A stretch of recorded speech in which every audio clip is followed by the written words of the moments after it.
Hey guys, welcome back. We are here. It's myself and Oren for another version of the wrap up. The last time you guys saw us was during the NBA draft live lottery show.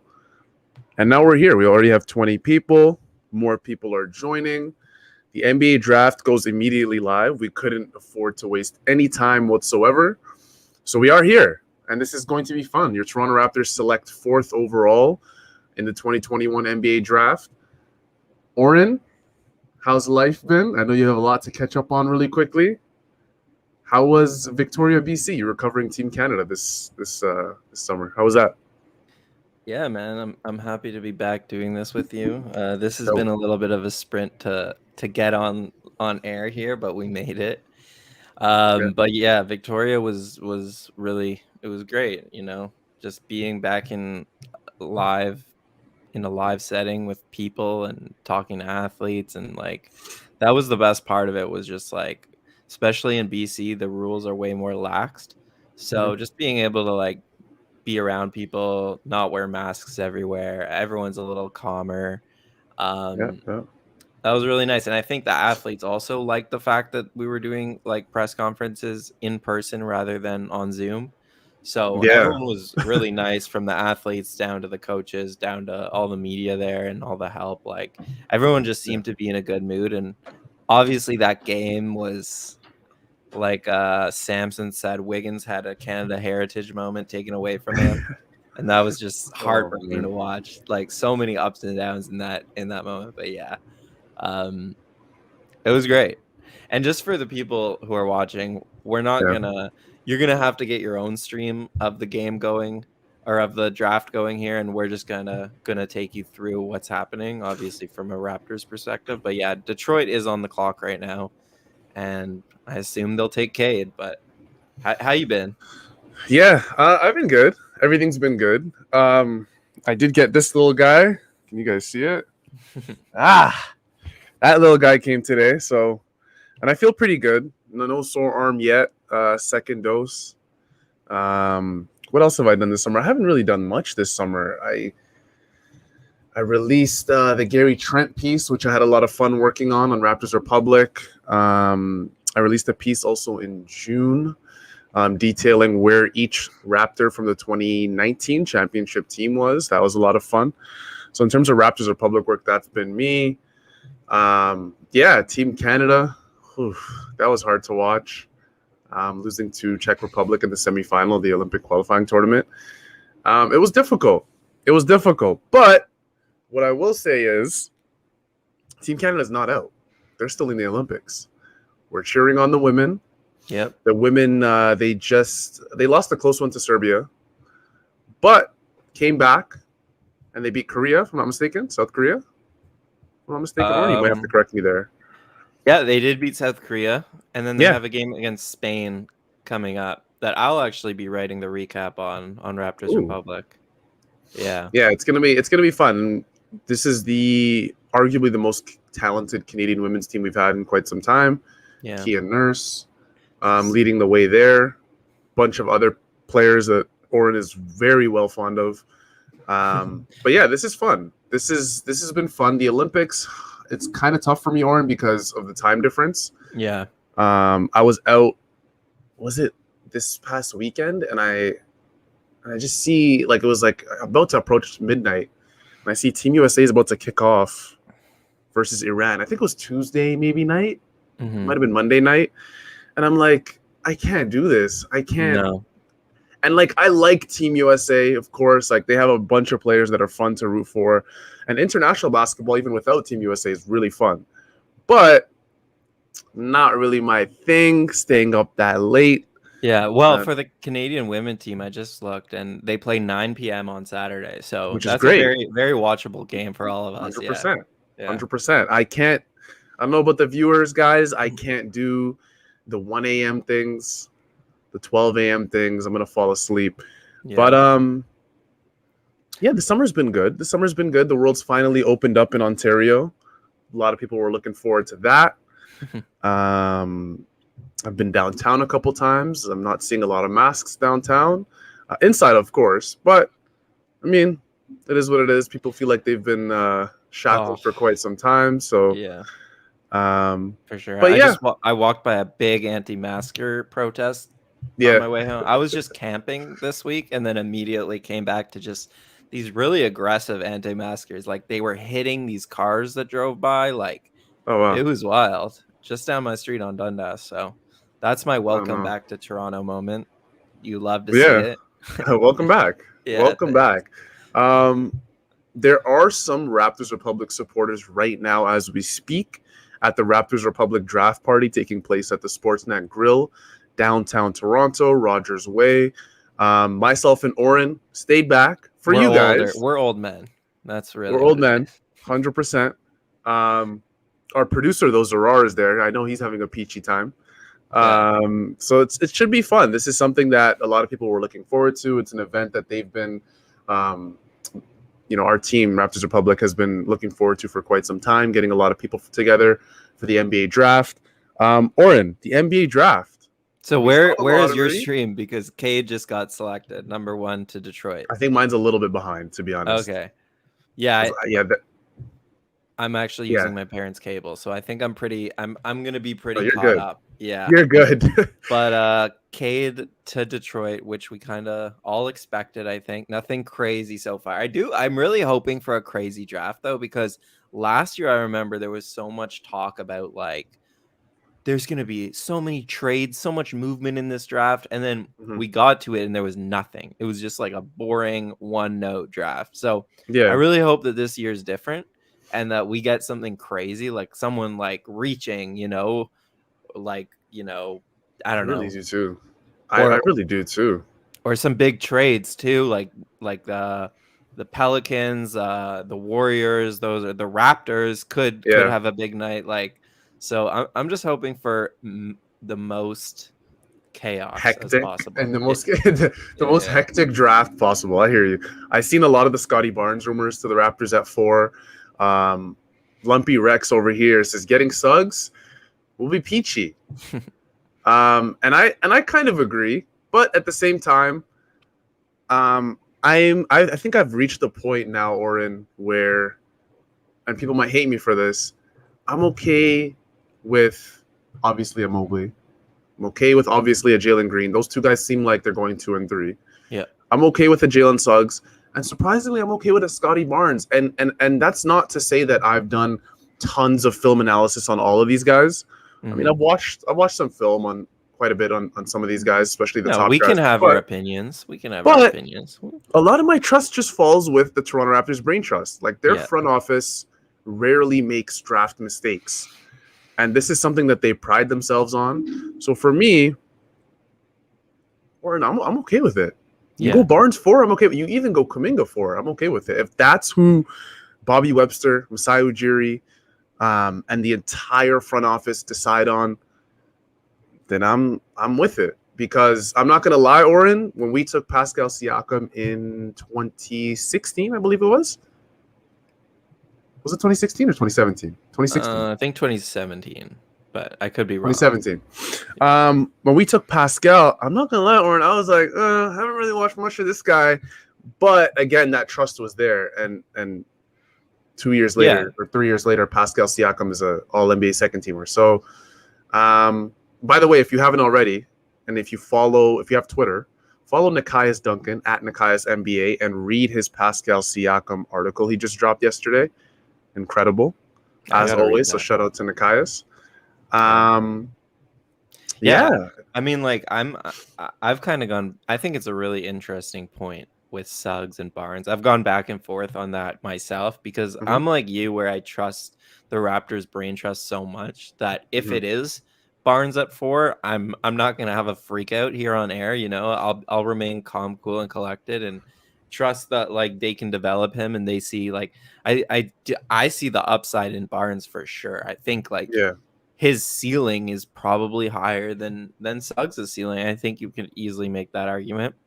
But I'm still hoping for Suggs, and a lot of it just has to do with like fit. And we talk about like how you should just go for upside, you should never go for fit, and that's all true. But at the same time, these guys have to play, right? So if you draft Scotty Barnes, he's not starting. right? Because you No, have no, a he's not. 3 and you have a 4. So he's definitely not starting. And I don't see, a future where, he starts, and maybe he could play with OG, Pascal, all three of them. But like we've seen how those minutes go where there's no traditional center, and then Suggs isn't or Barnes isn't a shooter, so the spacing could be problematic. So for me, it is like Suggs is such a perfect fit on I love top it. of like being a really good prospect that I'm really hoping to see him in the Raptors development system. But I also get where if you're just going for upside, you might prefer Scotty Barnes, and I totally get that. And say like they deal Pascal Siakam tonight, like in a hypothetical world where that happens, then I would understand taking Barnes more, just because that means there's more time, there's more opportunity, there's more minutes, there's more of the ball in his hands. So yeah, because he is a guy who needs the ball in his hands, whereas I think Suggs is more of an off-ball player. Yeah. And we didn't even talk about really Suggs' his character. The guy's been a leader his entire life. Yeah, like Seamless if fit. I'm gonna bet on one person on this draft to work really hard and like reach their potential, it's probably Suggs from everything that I've read and everything I've learned. 100%. 100%. I'm with you. And then with all that being said, if Jalen Green falls, I'm there too. Because Jalen Green, Oren, I'm looking at him in a nice suit, nice studded suit right now. Yeah, I saw it. I think he looks good. I'm pretty sure. Guy. I think he said it was Balmain. Yeah. Balmain gave him that suit, which is nice. Jalen Suggs is wearing a nice sparkly suit too. Evan Mobley with the nice baby blue. So Houston's pick is in, but are you Green over Mobley? Or Mobley first? I'm a Mobley over Green. Yeah, me too. I'm a Mobley over Green. Yeah. Me too. All right, the pick is in. Wow. Jalen Green to Houston. Jalen Green to the Houston Rockets. Jalen Green. So obviously, yeah, I'm surprised that like anyone would want to go to Houston. They're kind of like OKC in a way right now, where they just have like draft picks and young players, but they don't have like. I don't really see a route to them being like competitive anytime soon. So I'm kind of surprised that these guys haven't made it more of like an effort to not get drafted by Houston. But at the same time, I get it because Houston is like a pretty big market and it's like a pretty good city, right? Yeah. So for me, this is the thing with Houston. I think they've reached the point where they know they're in a complete rebuilding phase. You have Kevin Porter Jr. as a young player. You have Christian Wood, who a lot of people have recently been throwing into trade discussions for Houston. I'm not sure if that's the right way to move. I feel like if Houston's trying to do anything, you try and acquire or keep as much young talent as you possibly can. Jalen Green, to me, much like Cade Cunningham, are two players in this draft, and I'm keeping out Evan Mobley for a reason. I think that can come in and make an immediate splash in the league. Like, we're going to look at these guys and know what they're about almost immediately. I'm talking like a Donovan Mitchell-esque splash where you're like, okay, we got a star. Like, this guy is 100% guaranteed a star in this league. Jalen Green, we talked about it during the draft lottery when we went live then. His dribbling is advanced for his age. His overall game, shooting off the dribble, his ability to stay in front of his man defensively, athleticism completely off the charts. Houston got a very, very good number 2 selection here. Like, there's a reason people were thinking, hey man, Jalen, there's a small chance this guy can go in front of Cade. Cade, don't get me wrong, throughout this entire process was the consensus number 1. But I mean, if you look around, Jalen is like, it's almost hard for me to call him 2 or to call even Evan Mobley 2. I look at them as like 1Bs in this draft. Well, they're talented. Yeah, like Mike Schmitz was saying on the podcast he's been doing that, like in most years, Mobley, Green, and Cade would all be number 1 picks. Like at least he considers them like that level of prospects. And it's true. This this draft is just kind of special in that way, and maybe it's a 3-person draft, maybe it's a 4-person draft. Like, the reality is we're not going to know for years, and like most of the time we're wrong about this stuff. When we say like it's a 3-person draft, it ends up being actually like the 7th pick was the best player in the draft, so like it's such a crapshoot that it's always weird. But I mean, I want to talk about Cleveland because I actually think there is a scenario where they don't pick Mobley, right? And he falls to us. Like, there is. That scenario exists.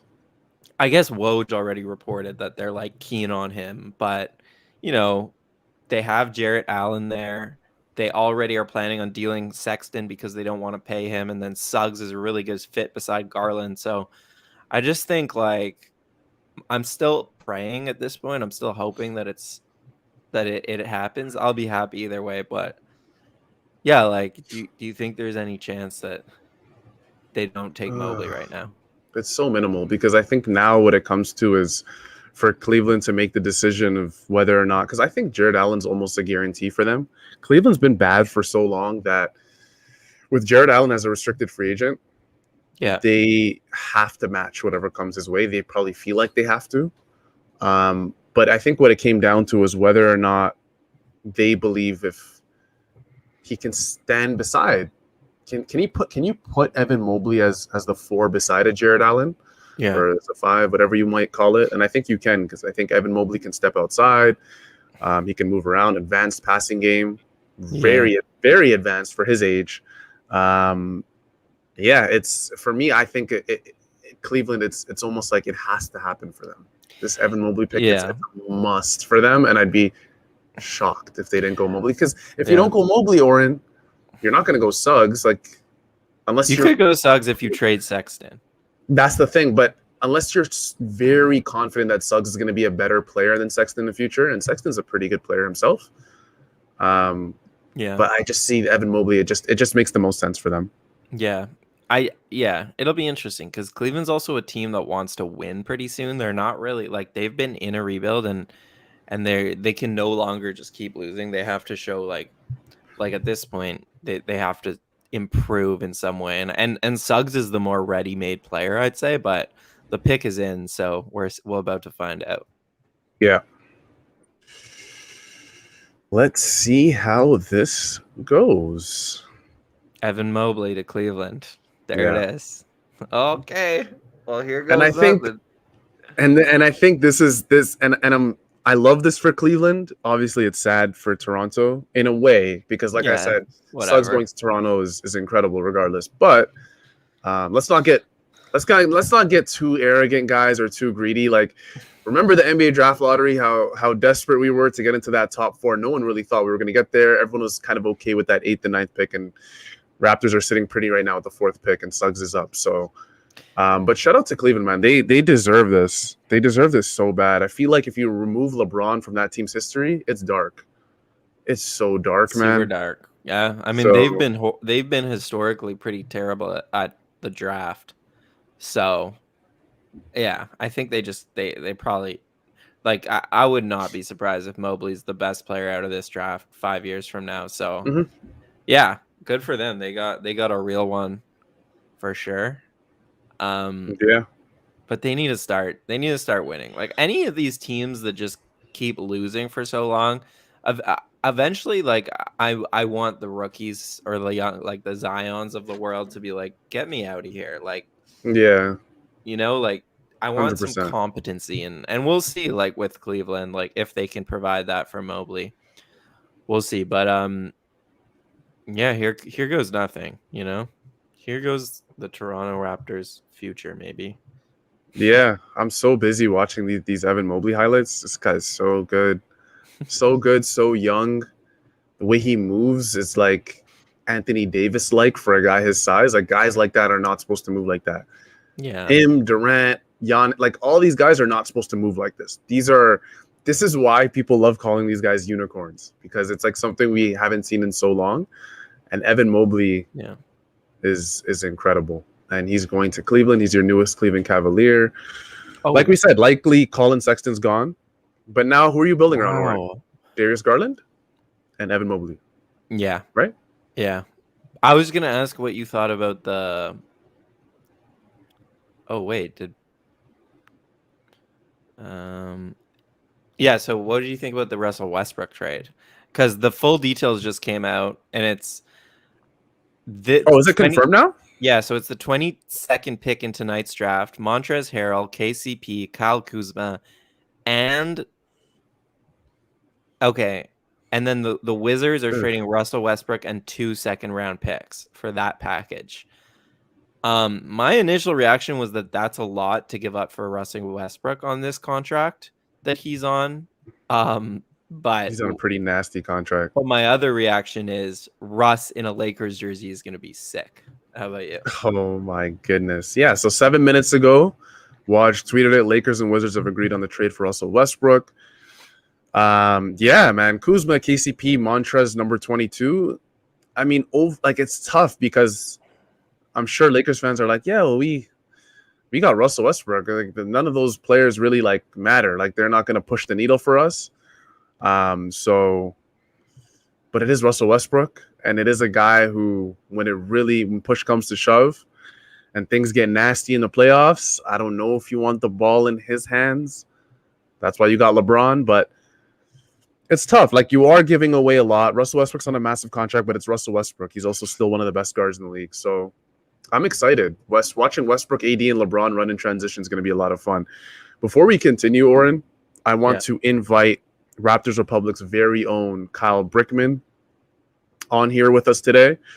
Kyle is here, like I said, from Raptors Republic. Kyle, how's everything?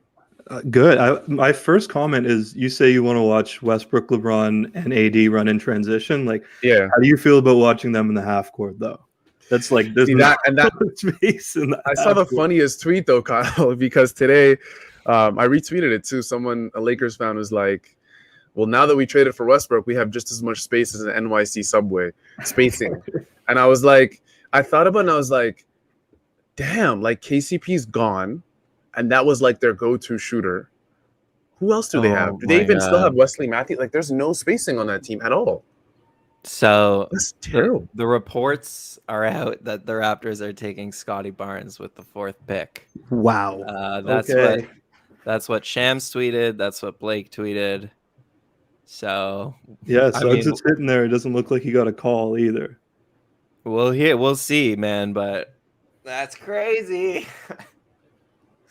I mean, I had a feeling this would happen, though. The Raptors are the team that, if there's a team to do it, the Raptors are the team to go off the board and do it. And like we talked about this earlier, you got to trust the Raptors front office, but I don't know. Let's see. Picks in. I will say, just like regardless of how like we feel, fan base feels, like you got to at least give the kid a chance. Yeah, and he's amped. He's amped to come to Toronto. His reaction was, "Wow!" But Jalen Suggs is cheering him on, which is cool to see. Who's 5? Oh, Orlando. Oh yeah, he is amped. I think I'm just a little bit behind you. Wow. Yeah, I mean, like Toronto's the best spot to go in this draft. It's the Warriors and Toronto in the top 10. Like nowhere else is really anywhere near winning. So these guys should all want to go to Toronto as far as I'm concerned. And yeah, I mean, what do you guys think? We kind of talked about this, but I don't know. I'm a little sad. What else? Tiny bit sad, but Kyle, go ahead. What I'll say is that just like all of the reports out of Florida is that he has like Magic Johnson. There it is, Magic Johnson level like charisma character to him. Like he was like dunking on players and like tapping his head, and the bench was going crazy. Like everyone seemed to love him. Unselfish guy. We'll see how that turns out. This could look really. This is one of those things where we'll look at this in 5 years, and this is going to be super clairvoyant, and everyone's going to be praising Masai as like, what another move, or we're going to look at this in 5 years and say like, that's that was an inflection point in the franchise. And it's weird too. Sorry, Oren. It's weird too, only because the Raptors are never in this position. The last time we talked about this, Oren, the last time they had a top 5 pick was what? Was it Jonas Valanciunas in 2011? I'm trying to remember the last time they had a top 5 pick, and it was a long time ago. So, yeah, the higher you draft, you make a mistake, the worse it looks.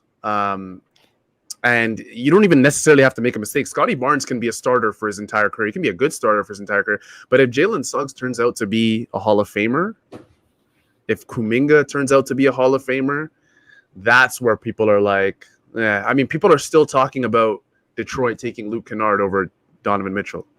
And I'm one of those people. So, or what are you going to say? Well, I was just going to say, like, I talked earlier before you came on, Kyle, about how, yeah, you want to go for upside at this point in the draft, but fit is a concern for a team like the Raptors who's closer to winning. And in terms of like Barnes, he can't start on this roster. So what do we think his fit is? Is he a point guard? Like if Kyle's gone,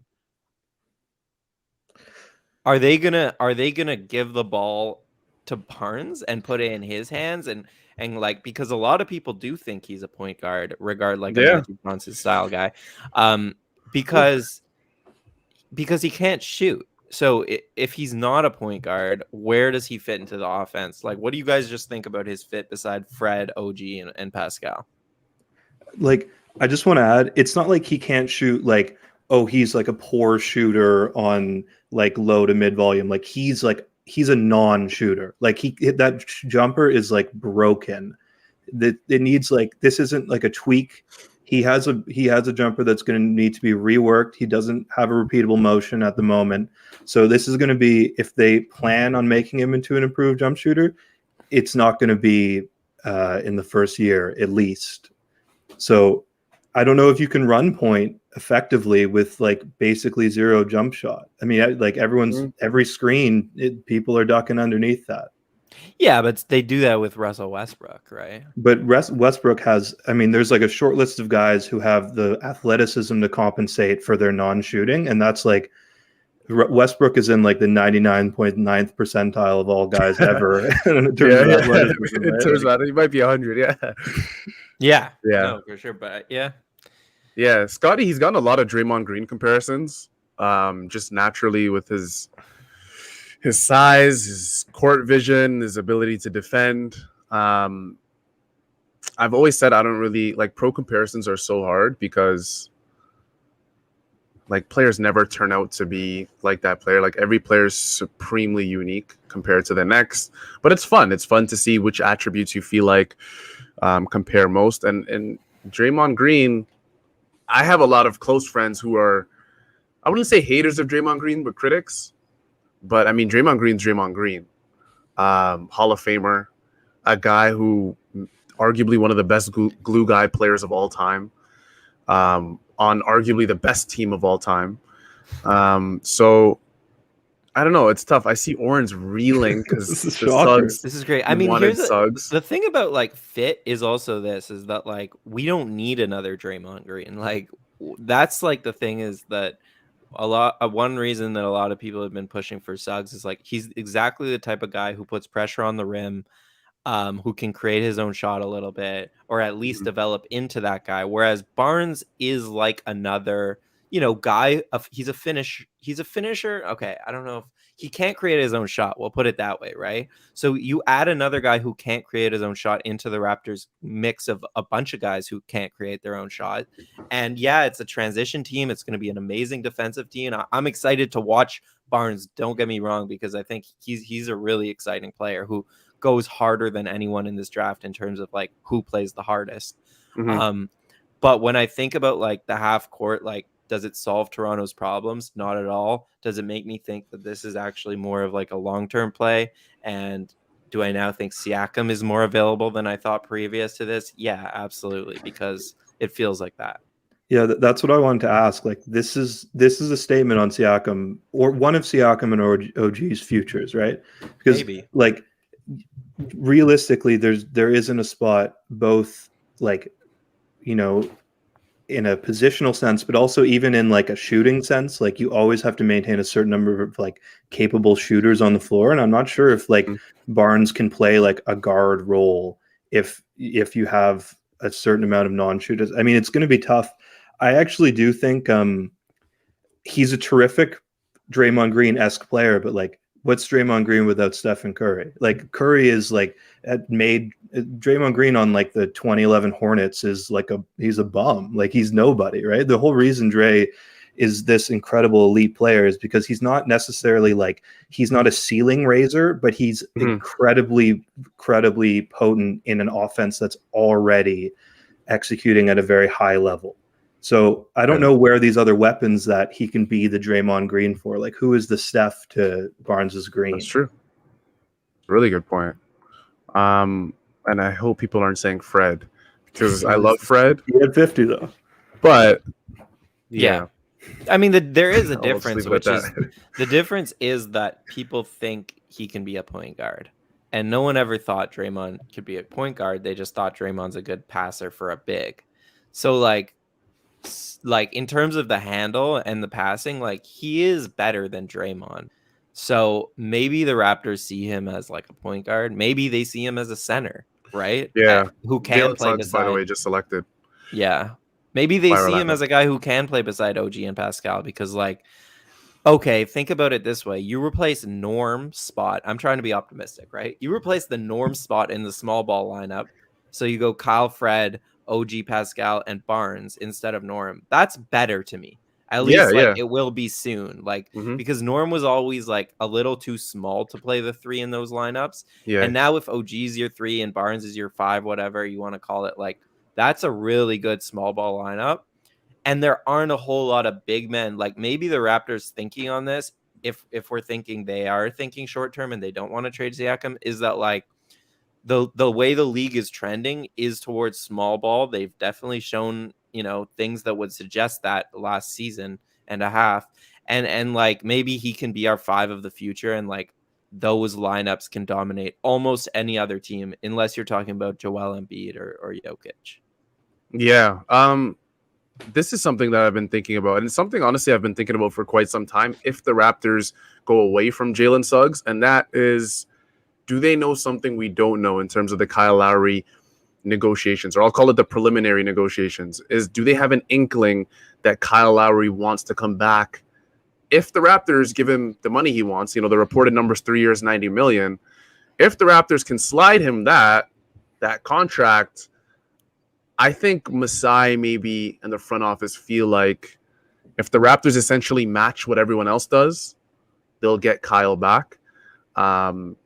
Because I feel like as a front office, if you know 100% Kyle's leaving and you don't take Jalen Suggs, and I know you have Malachi Flynn, and I know you have Fred VanVleet, but you could also have Jalen Suggs, especially if Kyle's gone. So maybe they know something we don't in terms of that.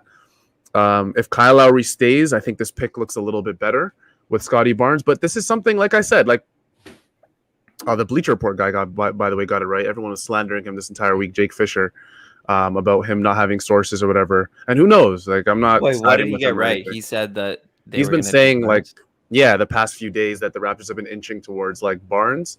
But like also like, when like reporters are like, this team A is inching towards this guy, but then they also like cover their tracks. They're like, but they also like Suggs. So like there's a possibility they may go there. And it's like, I can say that, like, let me like have Sham's job if we're doing that. But Jake Fisher, shout out to him. He got it right. He was on the Raptors Twitter Spaces yesterday or the day before yesterday, and had a big discussion with a bunch of Raptors Twitter, and was mentioning how Scotty Barnes was who the Raptors were looking at primarily, and he got it right. So I'm not going to waste any more time. We have Matt Shantz from Raptors Republic also here with us. I'm going to add him. I was just waiting for him to get settled, and I want to hear Matt's thoughts on Scotty Barnes. Matt, no view? Where's the Microsoft 98 wallpaper view? What happened to that beautiful view? You're in like a cubicle or something. You've really downgraded, Matt. You've really downgraded here. I have downgraded. It's true. I'm in the corner of my basement right now. I no longer am at the cabins, so fair. You'll just have to deal with it.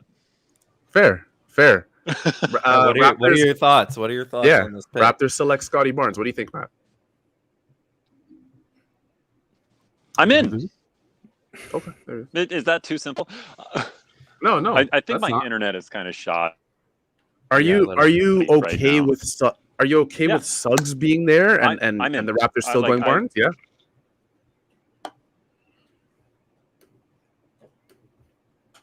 Are we losing All Matt? right, we might need to. I feel the same come way. back to Honestly. Matt. I'm in disbelief as well. I have no words. I have Kyle's no words. like, same, 100%. I got you. Are we on pick 6? Yes, we are. OKC's up. You might OKC need is to like you 18 might need to picks. boot him and then he can And then bring him come back? Yeah, if he gets better Let's internet. see. I do want to say like about Barnes, like he is worst case scenario. He's a terrific defender for the next decade. Like, and got people say about like forwards are like, oh, he guards 1 through 5, and it's like he switches a pick and roll and can like hang with a guard for like 5 seconds at the end of the shot clock. Like, no, Barnes is like at Florida was like picking up guards full court, like full court pressing guards. Like he is like minimally an elite defender, and then like, you know, we'll see what else he develops into, whether he develops a shot, whether he can, because his finishing around the rim is honestly pretty poor, and he's not necessarily a scorer at the moment, but anything else he can develop is just gravy, because the guy is a terrific defender. Now, we can have a debate about whether you pick a guy like that at 4 when Suggs is on the board, and I might actually disagree with myself in that sense, but he's like a terrific defender, worst case scenario. Yeah. His highlight tape is ridiculous. Like he like you said, he picks up point guards full court and he's double their size. He swarms them. Like someone that big shouldn't be as quick as he is. So like we've gotten obviously spoiled. If you told us like you know, halfway through the season that we were gonna get a prospect like Barnes, we'd be really happy with it, right? It's just that we've settled in on number 4 and Suggs and all this, and like you have to readjust like the way you think about it. But like Barnes, like tomorrow morning we're gonna wake up and be like, all right, I'm excited to watch Scotty Barnes in a Raptors uniform, because like that's really exciting. So Josh Giddey to OKC. And the other thing I was just thinking is like OKC really liked I know they really liked Barnes. Wow. So, you know, if a SGA for Barnes trade down the line ever comes, then, you know, that would be nice too. Josh Giddey. This is a guy that I thought Oren was going to cover around the 10 spot, and where he was getting mocked by a lot of people, and he goes 6 to OKC. OKC's average age actually rises somehow with this draft pick. They go from the average age of 16 to 16.3. So shout out to OKC and Sam Presti. That guy's really developing a varsity high school team, a very talented one. Josh Giddey's going to be fun though. I remember you mentioned him as one of like your favorite players that you were tracking as we were like heading towards the NBA draft lottery, and I watched a ton of his film in Australia, and I was surprised. I was like, whoa, this guy's really good. This guy's really, really good. So he's fun. He'll be able to play beside SGA because Shai doesn't really need the ball. He played with Chris Paul. So I don't know if they have the defenders to make up for his lack of defense, but whatever. They're years away from contending. So yeah. Let's get go before ahead. You go, Kyle. Sorry, I was gonna say let's get another product of Raptors Republic in here. We have Kyle already. We got Matt in here, and now we're bringing in Manny Rao from Raptors Republic. One of the newer additions to Raptors Republic, but a guy that's been churning out content for us. So shout out to Manny. Manny, I have a question. What's up, man? How's it going? I'm good, first of all. I hope you're good. The Raptors took Scotty Barnes, 4th overall. Yeah. Jalen Suggs was still on the board. Thoughts? Yeah. I don't know, man. I think Suggs is gonna kill us on the court all the time now. Like I hear him talking about like, so competitive. I hear him talking about like Kobe, D-Wade, and like I don't know, man. It's just when you hear guys talk like that, you know they're made of something different. You know that there's some craziness inside of them, and I'm not gonna lie, I love that craziness, that killer instinct. You know what I'm talking about? Because that's stuff of legends, man. Like you can't make that stuff up. So, by the way, thank you for the nice introduction. But no problem. I see you doing work. So we brought you. Raptors Republic brought you on, and I think you've been up there, man. You've been churning out content, recaps, all that stuff, feature articles. So it's dope. Appreciate it.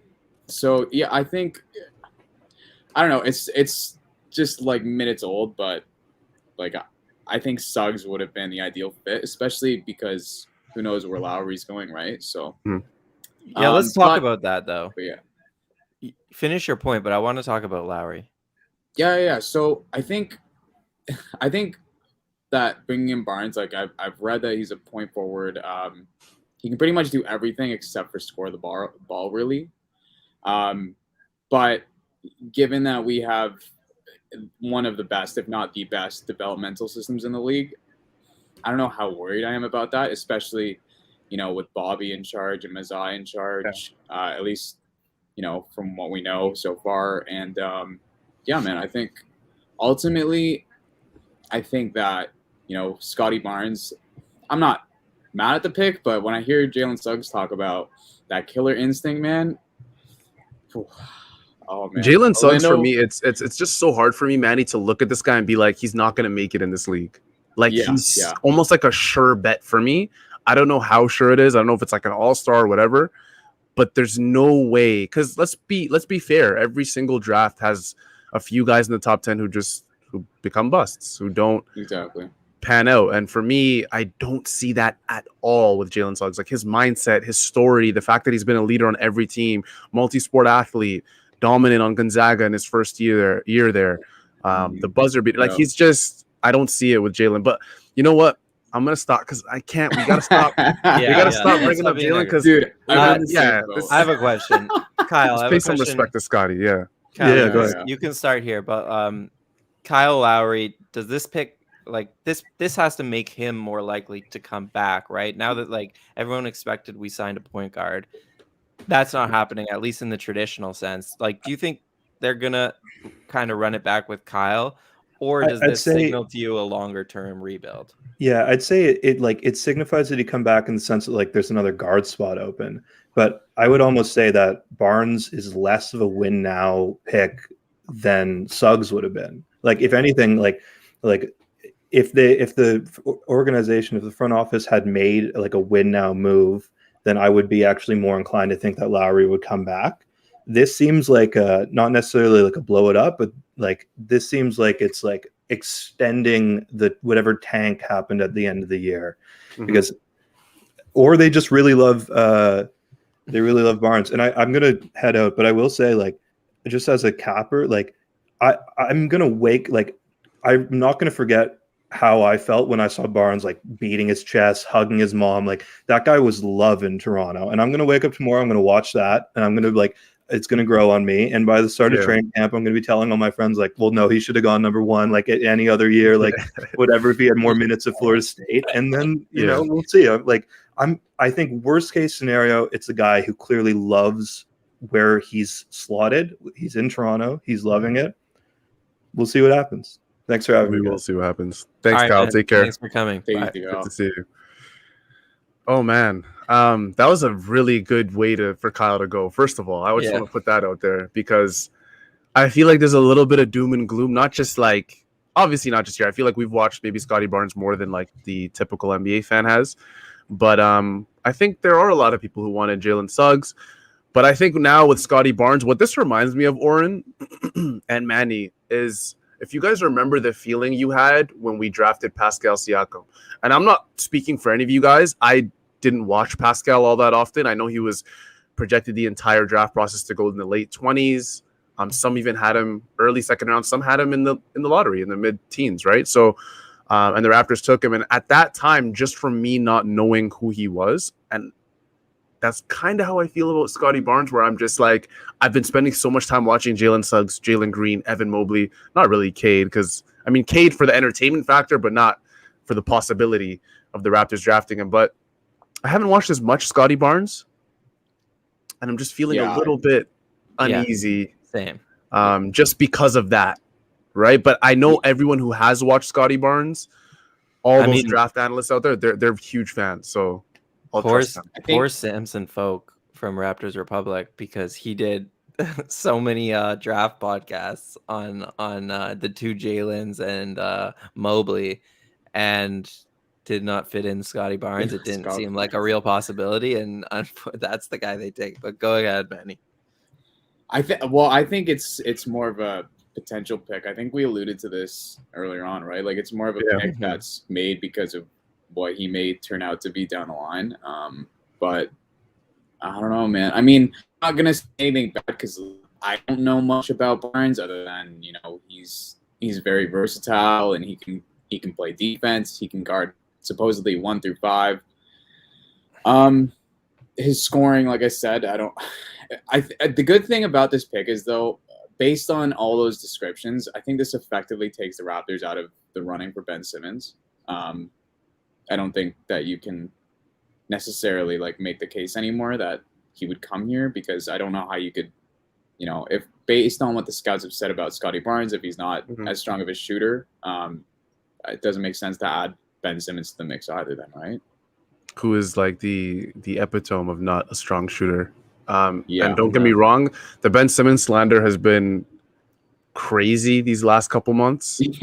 Yeah. But people forget how good of a basketball player he is. There are a lot of Raptors fans that I know who are big fans of his game and want to see him in Toronto. And there are some who look at the last, couple playoff appearances for Ben Simmons, and they're not moved by it. So I would have to agree. I mean, I don't see a way Ben Simmons joins here, unless I guess you throw together a package that includes Scotty Barnes. But I don't know. I feel like the Raptors have spent the majority, not the entire year, on this scouting trail, and go against chalk, which was Jalen Suggs, and go Scotty Barnes. They must really, really love this prospect from Florida State. So, I'd also say like the Raptors are at least doing something different. Like people joke about defense and transition offense, but like the Raptors are really buying into a different style of play than most teams do in terms of like drafting, making this pick and like becoming, they will be a defensive juggernaut for years to come if these 3 or 4 guys, if you include Fred VanVleet, stay on the team. Like as long as those 4 guys are on the team, like teams are going to have a really hard time scoring against them. And we just watched the playoffs. Like teams play very similar styles a lot of the time in the NBA, and at least like the Raptors are shying away from that a bit. But we can also we can come back to the Raptors. But Kuminga fell to the Warriors at 7. He was like That's for a good a long pick for them, time. I think. Yeah. I mean, why do you think that? Because he was definitely like he fell. He was supposed to be a higher pick in this draft. So on that hand, for sure. But what about the fact that he's just like very raw still, and they are kind of trying to win? Yeah, I mean, I get that point of it too, because like obviously the Warriors they're gonna bring back Clay. Like Clay's back for them next year. Draymond looks like he's still Draymond. Steph is always gonna be Steph. But I mean, in terms of Kuminga, he's raw, and I mean, I like it because I think it's more of a pick down the line, but they might be forced to kind of like accelerate their timeline in some way, and I don't know if that includes Kuminga having his development being brought up. I don't know how you do that, because like you said, Oren, he's so raw already. I don't know, but I like it because they added defensive. I think he could be a defensive wing for them, and I think that's kind of like what they need. I think. I guess, Manny, the best part is for Toronto is that they're in a very unique position where they're not drafting, for a guy that they think needs to come here and make an instant impact. They don't need like a total game changer, a guy that turns around everything for the franchise. Like you look at Cleveland. Cleveland's about to get rid of Colin Sexton. Who knows what they get back for him? Evan Mobley. Everyone knows bigs take a few years maybe to develop, a little slower than guards, right? The transition's a little more difficult for bigs, but you're still expecting as a Cleveland Cavaliers fan to see a massive amount of flashes at the minimum from Evan Mobley. Cade Cunningham, Detroit Pistons fans. If I'm a Pistons fan, I want to see him turn around the franchise. I want to be 100%. And then Jalen Green's almost the same way. But in the Raptors case, even Orlando underneath them, Golden State's going to be obviously much better this year. So you can say Golden State and Toronto are in the same boat. But these are the Raptors and the Warriors are both teams that are fully expecting not just to make the playoffs, but to be right in the hunt of that middle section of their conference, right? And the Raptors aren't drafting a guy. I know a lot of people are like, oh, well, Jalen Suggs could have helped us immediately. And who knows? Like, at this point, who knows? Like, Scotty Barnes might come in and might have a bigger impact than Jalen Suggs in Orlando, right? So you don't know. And I think what makes me a little more happy is the fact that the Raptors are projected to be a very good team next year when healthy. You still have OG, you still have Fred, Kyle may come back, you still have Pascal Siakam. So yeah, it's I'm reading the comments though. People are not happy. They're not happy at all. No, People, not I'm sure just at all. I don't even want I to guess- highlight some of these. I think what we have 46 and 47, right? I think we have the Raptors have it. So I think at this point they're probably going to take shooters with those picks, and I don't know if those picks are going to play as soon as next season, but like that would be my best guess. Just because of now that you have Scotty Barnes, I really think that if you're going to use him as a point forward in the way that he was used at Florida State, that makes the most sense. But you never know with Mazai and Bobby. That's the thing. Yeah, you don't. Like this, like you didn't know with this pick. You know what I mean? You didn't know with the fourth pick. Everyone thought it was going to be Suggs, or I think most people thought it was going to be Suggs, and then I think like a minute up to Silver coming out and announcing it, Shams all of a sudden announces that Shams and Waj come out of the blue as per usual. Yeah, exactly. Yeah. But yeah, I mean, for me, like I said, I bring it back to the Pascal Siakam situation. No one can say like they were super excited when the Raptors selected Pascal. I think it was 21st or 23rd. No one can say they were like jumping up and down. Like, if anything, people were like, wait, who? So I think it was closer to 30. I think it was like out, closer to like 27. It might have been like 27. Yeah, 27. Yeah. It might have been the late 20s. So yeah, exactly. And it's like, look what he became in this player development system. So I mean, the Raptors are projected to be a very good team. They have arguably, if not the best development system in the league. Players know that. Prospects have even been highlighting that, like Jalen Suggs. But yeah, let's bring in one more. I feel like we're just on the Raptors Republic train right now. Picking up Aiden Moss from Raptors Republic. Aiden, you saw how the draft went. Let's go.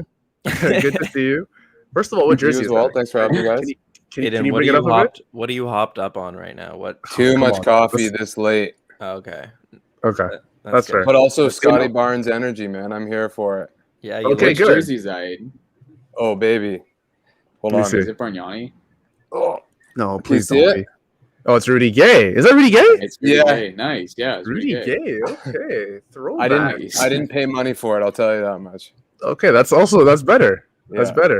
Makes me think of that one Rudy Gay video. No, Rudy Gay. So Aiden, what'd you think? You liked it? Because I don't want you to look at the comments. I mean, I'm telling you probably not to, because the mood isn't too good in Raptorland right now. But what do you think about the Scotty Barnes selection at the fourth overall I already pick? saw the live stream at the Raptors Republic party with like the booze and the discontent, man. It's not good. So if that's representative of Raptors Twitter, I don't want to know. The Raptors Twitter is way worse than that. Yeah, I bet. As Twitter always is. Right? Yeah. Like, you got to trust what Masai sees in this guy. Actually, like, I liked Scotty Barnes from the get-go. I thought he was top 5 for sure. I mean, I'm not disappointed. I think like his upside is superior to Suggs, but his floor is obviously way lower. I immediately went onto Synergy and started watching all of his off-the-dribble jump shots at Florida State, and it's not pretty. It's real ugly. So I think, like, obviously he's raw and there's a lot of development to come. But when you stumble across a 6'9" ball handler that can cover 1 to 5 easily, like, you can't really say no to that. Like, a 6'4" athlete is great, but they're easier to come by. Yeah. Yeah.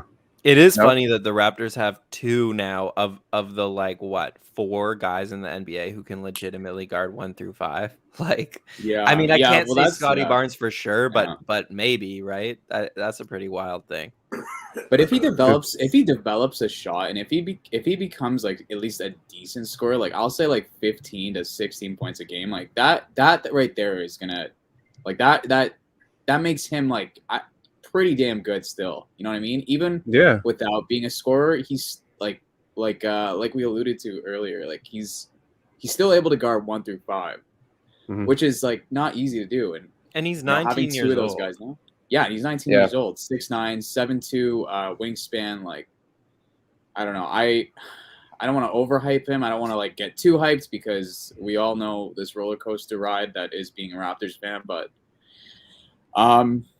you know what? I'm gonna give him the benefit of the doubt because I don't know too much Same. about him other than, you know, And nothing's yeah. ever certain, right? Like, I mean, Yeah.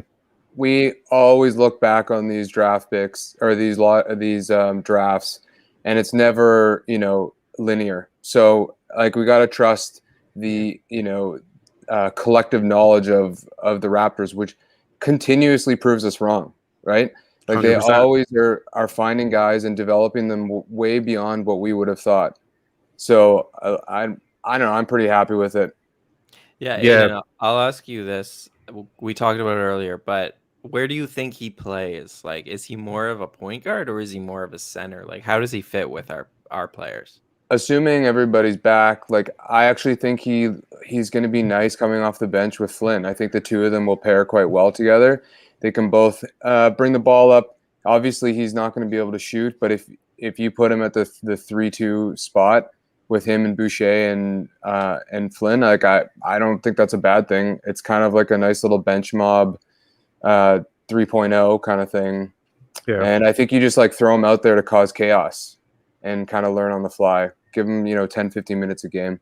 I mean, and that's kind of disappointing, I think, to fans because Suggs you could probably plug in there and get 25 minutes out of him or towards the end of the season. But yeah, for the immediate, I think he can get in there and just kind of cause a little bit of chaos, which I always love to see. Yeah, I'm gonna. Ooh, my voice cracked. I'm gonna highlight a comment here that caught my eye. It's from Brian. I hope I said this right. Say this right. Gerstein, could be Gerstein. He says my issue is teaching someone to shoot, and changing their mechanics is a risky affair. So of course he's talking about none other than Scotty Barnes. One thing I wanted to mention about this is in 2015 when we drafted Norman Powell, we traded away I think it was Grievous Vasquez for the pick. Oh yeah, from Milwaukee's pick. Norman Powell wasn't. It's not he just wasn't known as a shooter. He was known as a guy that it could take years for this guy to become a pretty good shooter. And if you look at last season, just before we traded him for Gary Trent Jr., and the season before that, and the season before that, all the way back to 2017, Norman Powell's been hovering around 40% or the high 30s at the minimum for 3-point percentage. This is a guy that came from UCLA and could not shoot the basketball. He was an athletic freak, right? Very active defensively, but a guy that could not shoot. And this is another thing with the Raptors development system where you throw them in, the Raptors know what the weaknesses are, try and become, I think when you look at Scotty Barnes as an overall player, I think the Raptors can make him, I'm not going to put percentage points or anything on it, but I think they can make him a shooter almost like Draymond, and I hate to mention him again, but Draymond where you can't necessarily like totally leave him open. Like Draymond's going to hit some shots, right? We're not talking like Ben Simmons or like, you know, some other shooters out there who wide open corner three, they're not going to shoot it. Like Scotty Barnes, if they get him to a point where he can sit in a corner or even sit on the elbow and he's wide open, he can hit the shot. I think that's all they care about because they already have a bunch of shooters on the team. Yeah. As long as he's not afraid to take it, like as long as he's confident in at least taking the shot, like that's half the battle right there. Because you know, as we've seen, I think like it's tough to be a player that doesn't shoot in today's league. You know, and I think that's gonna be the biggest hurdle for him to get over. But for sure, you know, he's 19, and you know he's joining, as we've said so many times now, the best developmental system in the league. So, I mean, like to say that he's not a good shooter right now is fair, but to say that he won't become a decent shooter is, I think, too early of a call to make. I mean, do we feel like OG could shoot when he came out? No. No. Yeah, not really. And neither could Siakam, I think. I mean, they were further ahead for sure than Barnes. Yeah. But it's still like it is apples to oranges in a way because Like, even if he develops into an okay shooter, like catch and shoot shooter, he's probably never going to shoot it off the dribble. But if he's an okay shooter, it's still probably not enough spacing besides Siakam and a 5, unless they really can play small. Then like two guys who can't really shoot that well is okay. But it's different because he's a big, right? Like, I guess in that sense, I don't know if it matters as much because you had like how many guys on the team already want to shoot the ball? Like, did we watch Gary Trent? Like when we traded for him, like I'm assuming he's gonna come back. We all know what Fred VanVleet's about when he has the ball in his hands. Like he's trying to chuck it, right?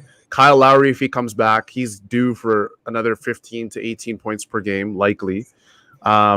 And then Pascal, and then there's so many other guys. OG, from what we saw last year, especially at the end, he looks like a guy that's finally taking that massive step towards becoming a pretty damn good offensive player.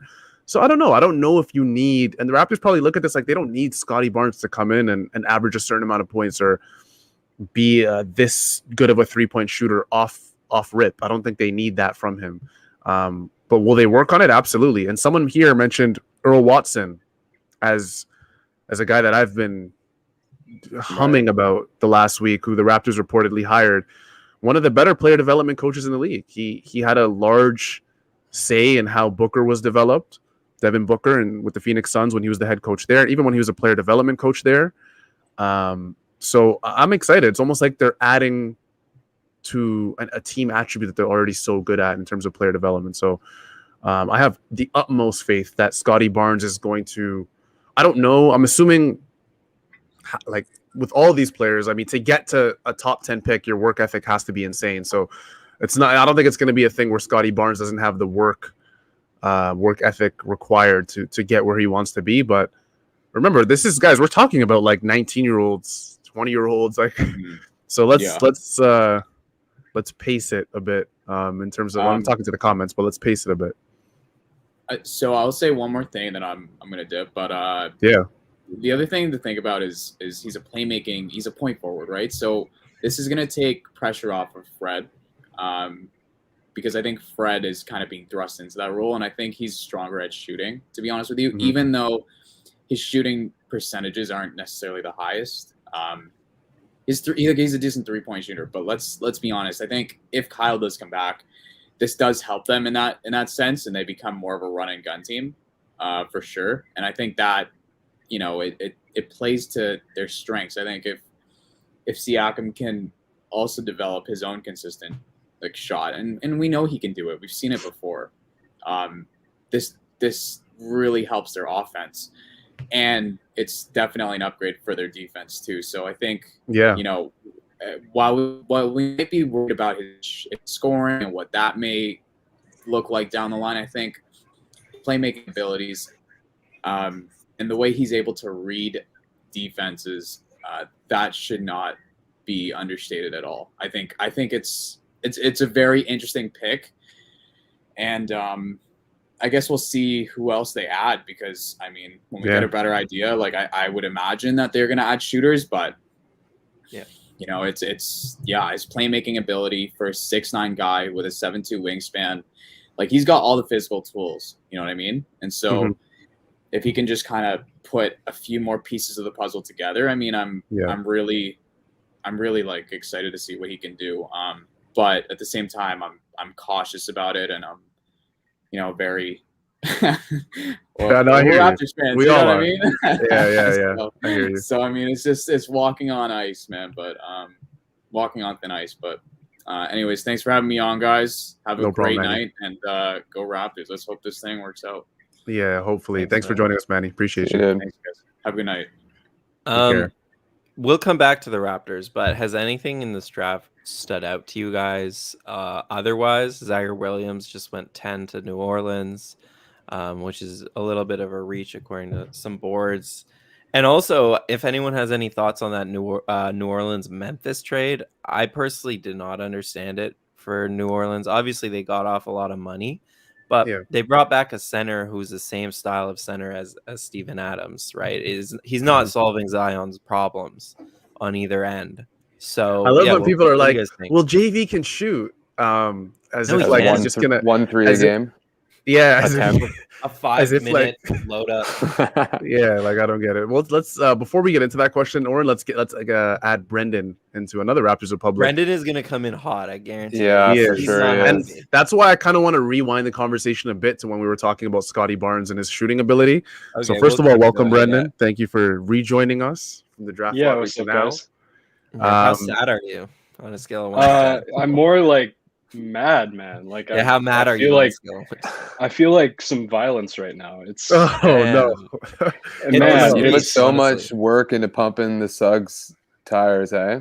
Yeah. I mean, it to me it was the obvious pick, and I wrote so many articles why it was the obvious pick. Mhm. And yeah, like you said, it felt like a waste of time. Yeah, I don't know. I'm just in general confused more than anything. I Mhm. think it's one, Suggs was the better talent, which I've said before, but also two, I have no idea where Scotty Barnes fits in on this roster unless we have a Siakam trade coming. Yeah. And also I'm definitely not a fan that Fred VanVleet is our long-term point guard option now, apparently.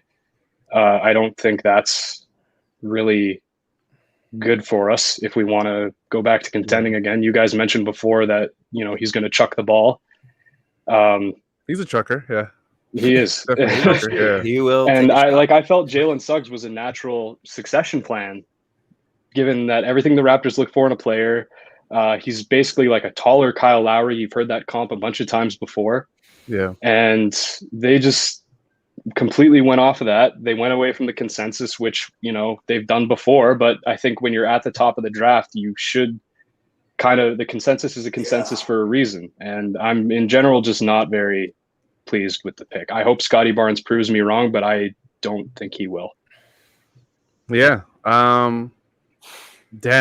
We didn't get that take yet.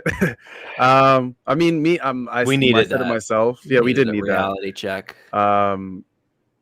Aiden seemed like he was okay with the pick. I said it before we even went live. I was talking to Oren, having a quick conversation with him, that I have so much trust in this organization that even if, and we literally said Scotty Barnes specifically because that was the guy that was heavily linked to Toronto, other than Jalen Suggs, right? We mentioned the Jake Fisher reporter from Bleacher Report who was on the Raptor Spaces yesterday and he was essentially saying, hey, the Raptors are really taking a hard look at Scotty Barnes. This is likely going to be the pick. And a lot of people were like, we're not 100% sure. But here it is. Scotty Barnes out of Florida State is the pick for the Raptors, 4th overall. I'm going to do a quick recap as well, because I know a lot of people are interested in some of the other picks. So obviously with the first pick, Cade Cunningham went number 1 to the Pistons. Jalen Green went 2 to the Rockets. Evan Mobley went 3 to the Cavaliers. The Raptors took Scotty Barnes out of Florida State. Orlando Magic obviously took Jalen Suggs with the next pick.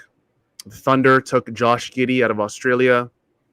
The Golden State Warriors took Jonathan. Yeah, that was a surprise. Big time. Golden State Warriors took Jonathan Kuminga.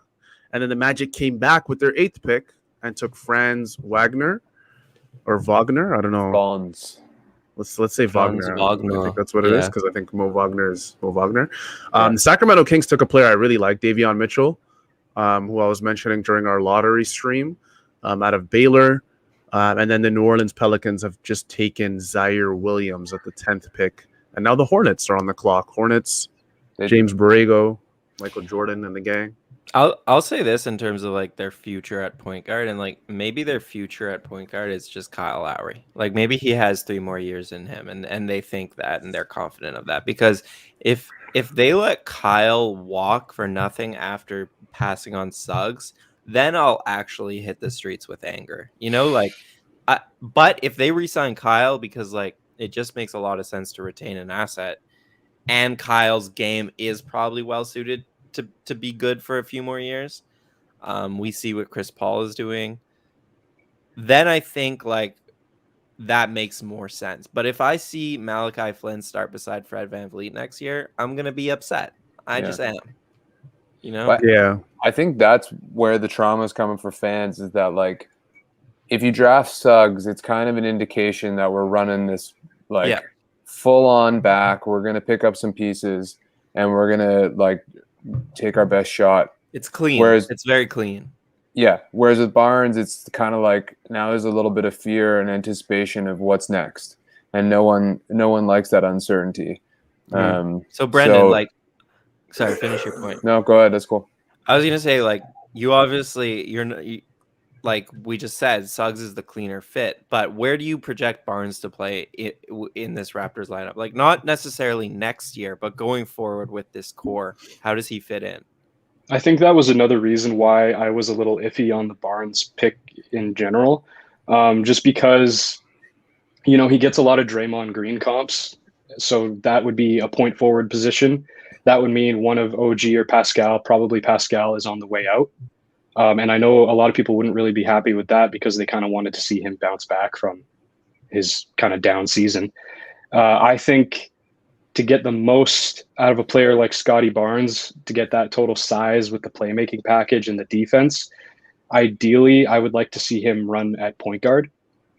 Just because, that's the way the league is going now with these tall playmakers. And that's my favorite type of player, are tall playmakers. So that I really hate that I don't like this pick, because I'm not sure if that's going to be a route that the Raptors go. Is Nick Nurse going to give him enough leash to run the point guard?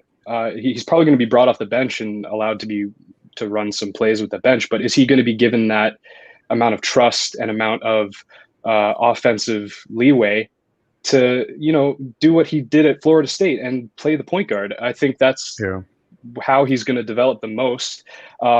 To be an effective point guard, he is going to need to develop his jump shot. Otherwise, we're going to have a Ben Simmons situation on our hands, and we're going to want him out of town in 3 years. Right. So it's a bit rough. I think to start, they're probably going to bring him off the bench behind Pascal and OG. Long term, though, I would like to see him get run at point guard.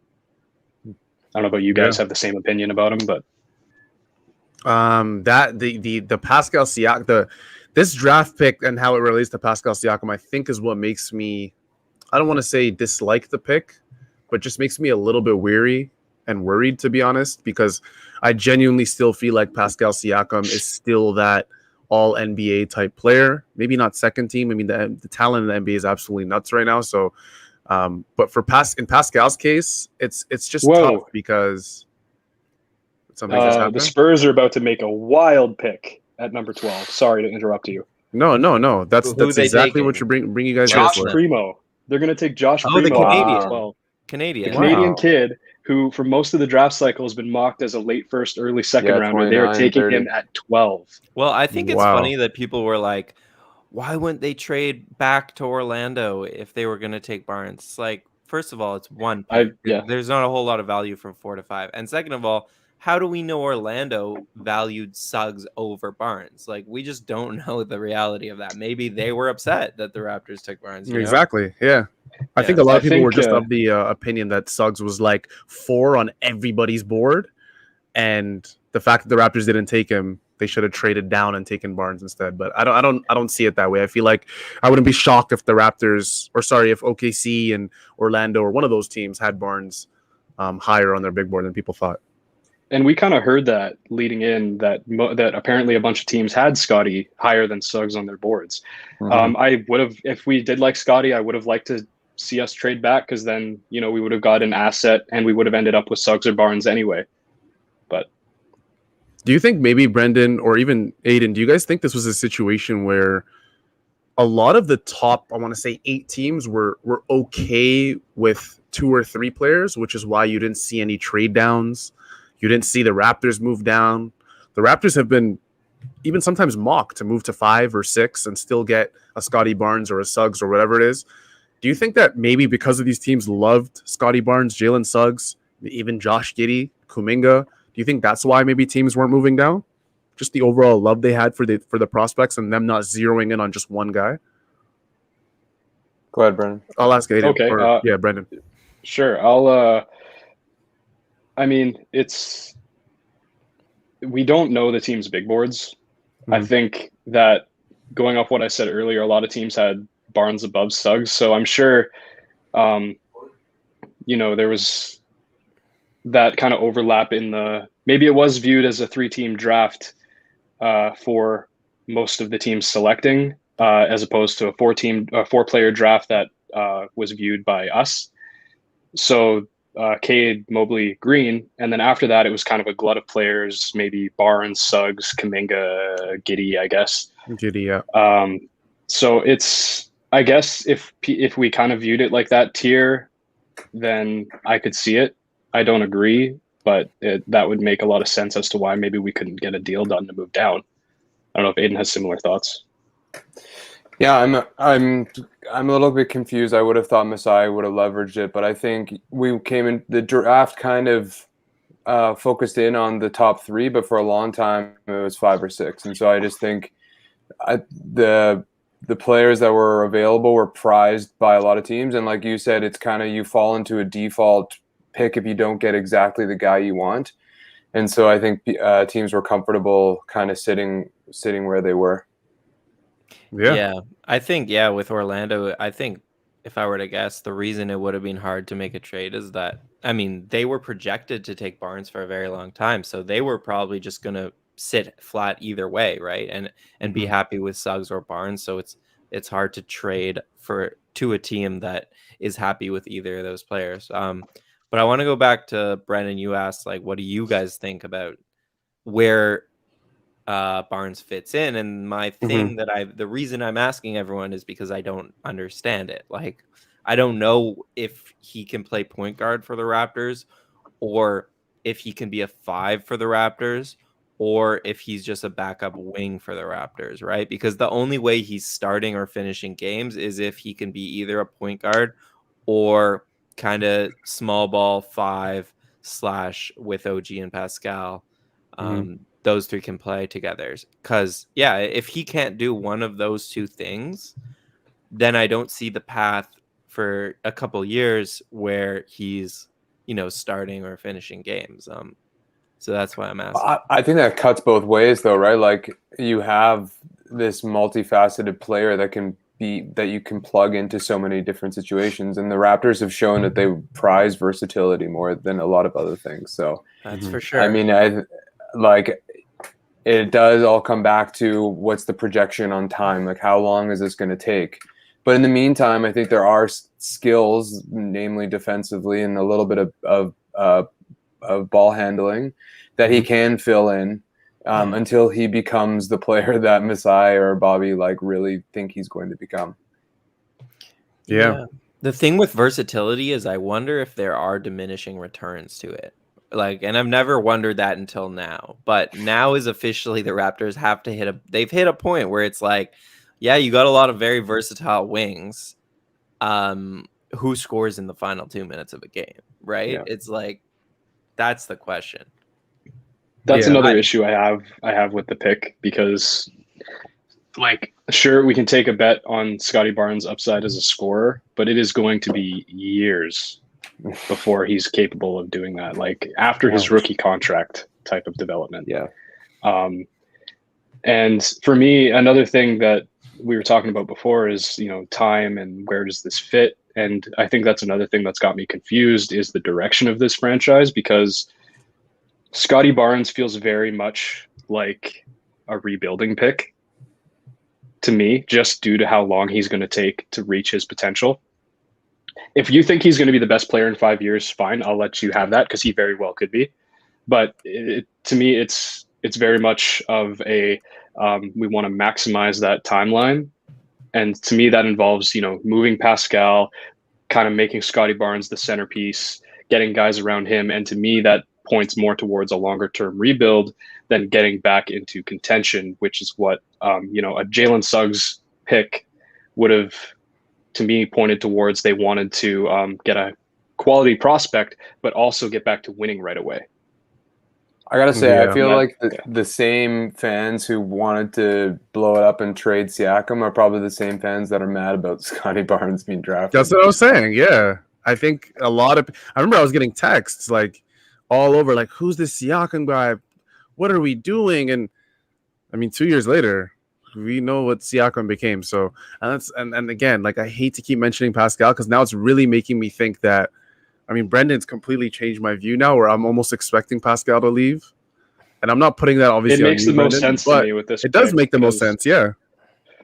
It definitely does, and And that hurts because it's like I feel like we're giving up on him on a season where it's almost like we're giving in to like all the criticism he was getting this past year when he was going through a ton of things. So it's unfortunate. I believe, if I'm not mistaken, the Indiana Pacers are still on the clock. I don't know if the pick is in, guys. Yeah. I'm streaming this No, Sham said Chris Duarte.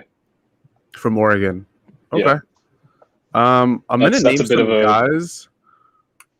What do you think about the pick? Yeah, let's say Chris Duarte. What do you think about the pick? Because honestly, I'm not gonna lie to you. All I knew is he was from Oregon. Brendan, this is on you. I mean, he's your typical 3-and-D older senior player. He's going to be 24 Yeah. as a rookie, so that's a bit old to me. It's Indiana. They've kind of made some weird picks over the years, like TJ Leaf a few years ago. Goga Bitadze is a good player, but he's stuck behind Miles Turner. I guess if they're looking to make the playoffs next year, Chris Duarte is a great pick, but it doesn't really make sense with what they have right now to me.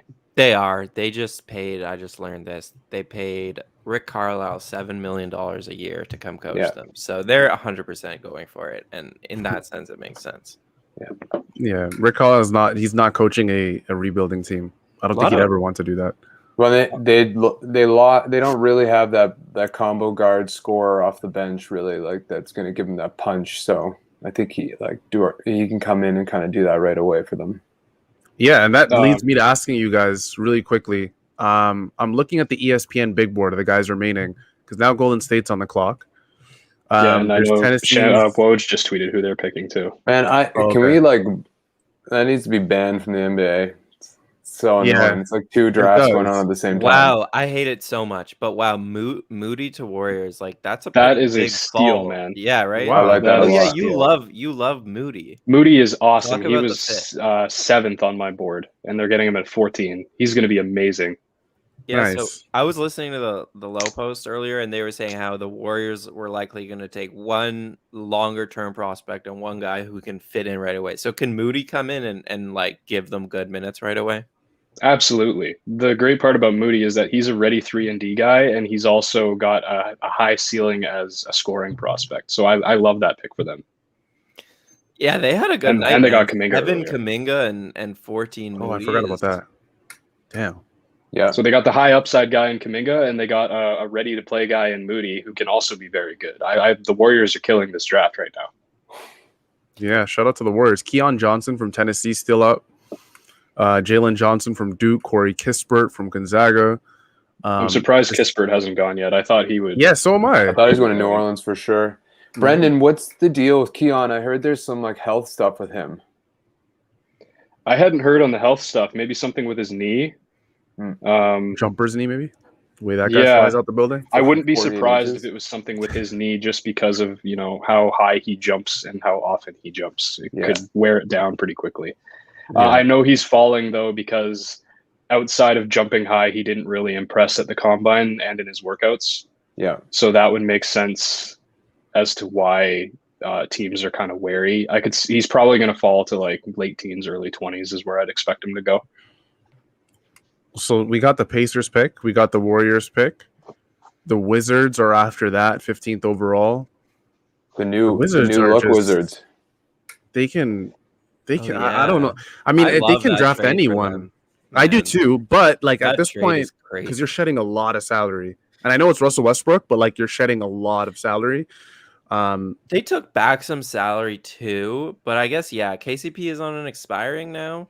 He is. Oh yeah, so is Harrell. Trez. Yeah. Trez, yeah. I think Kuzma's better days are still ahead. Same. I just like And yeah. they got a first round pick for him and two good players in KCP and Trez. Like, I'm low on Kuz, but at least he's going to get the opportunity I'm in very Washington. low on him. but I think but- it's go ahead. go ahead. I was just gonna say I think it's what your expectations are of him, right? Like I don't want him going out there and taking 15, 20 shots a game. But I think as he grows and matures, he's gonna be like a really strong role player for a good team. Yeah, the thing I'm surprised about is the return is basically more value than Chris Paul got on a similar contract, right? Mhm. And Chris Paul came off an amazing season with in OKC. And Westbrook's coming off like a very up and down season. he relies on athleticism way more than Chris Paul for the length of that cross contract. So I just didn't think Westbrook would get a big return. Like I'm just shocked that he got as much as he did. But well, part of it was matching salary, I think, too, right? Yeah. But yeah, and Oh yeah, my goodness. Yeah, it was matching salary, but like I'm with Brendan. I'm not. And again, Aiden's also right when he says it just really depends on what your expectations are for Kuzma. But the way it's moving, the way the Wizards are moving, I don't know if Beal wants to be there. Like, if I'm Beal, do you really like have trust in the Wizards to really build a contend? Because at this point, Beal needs to contend. Like, he's been in the league long enough. He shouldn't just be on a team that just makes the playoffs. He needs to contend. Yeah. And if I'm Beal, I'm like, okay, well, you just traded away Westbrook and you brought back three role players and a pick.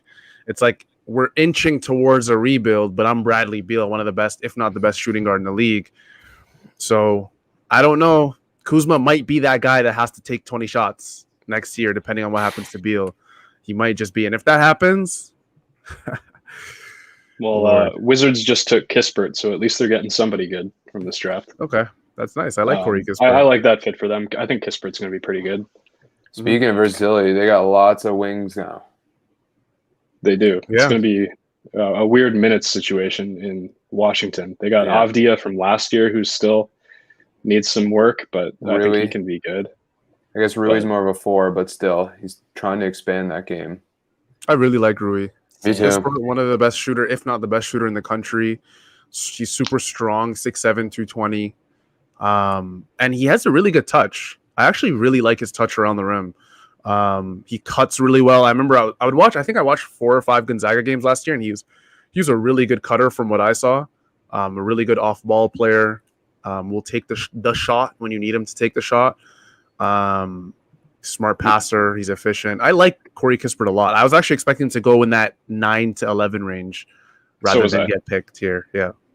One thing that's kind of surprising with Kispert, he actually I was looking at some of the stats, and he has a really good like shuttle time, decent agility time. Like he's more athletic than I think people think. So he can definitely hold his own. He dunked on a few people on Gonzaga last year, so once I saw those, I was not doubting any athleticism from him. And then on top of that, just happens to be one of the best shooters. I'm ready to call him the best shooter in the draft. People might want to argue, but I think Corey Kispert's the best shooter in the country. It's him or Sam Hauser from Virginia, who is probably a second-round pick, because Corey can at least, like you mentioned, he's a good cutter. He's got good touch. Hauser's pretty much a one-trick pony as a shooter, but he is amazing at what he does. He's probably one of the best off-ball movers in the draft. He can shoot amazing off the move. He's one of my guys for the Raptors in the second round, but who knows what we're doing at this point. Yeah. I was seeing a lot of people mock, and again, I might butcher this name, but the center from Turkey, Alperen Sengun. I was seeing a lot of people mock him in this area of the draft. Yeah. Yeah. So I'm kind of Washington, excited to see where he goes. Washington's pick got announced. I'll find it. See. Oh yeah, Corey Kispert. We already talked about it. Yeah. What do you guys think about Sengun? I saw him play live when I was in Victoria. What'd you think? He's a very interesting prospect. Like, yeah, I think he's about to go in the teens here because I mean, same range as Poku last year, right? Similar kind of vibes where nobody. It's a very like risky pick, but a high ceiling guy. Interesting player. Like, he can score for sure. Good rebounder, good post game, and I like his shot. But like, I also wonder about like some of the just like IQ stuff, I guess, like the screen setting and then the rolling. Like, I just thought like he didn't know what he was doing, and then, like maybe it was just the spacing that was throwing him off with like a very different team than he's used to playing with the international team. So that could have been part of it. But like, if he's gonna play the 5, he's not big enough to like make any like real contact. He's 6'9", no? Yeah, and he's skinny too. So yeah, that's I don't know if he with can him. play the 5. Yeah, I don't know if he can play the 5, and then he doesn't shoot threes right now, so it'd be hard to play the 4.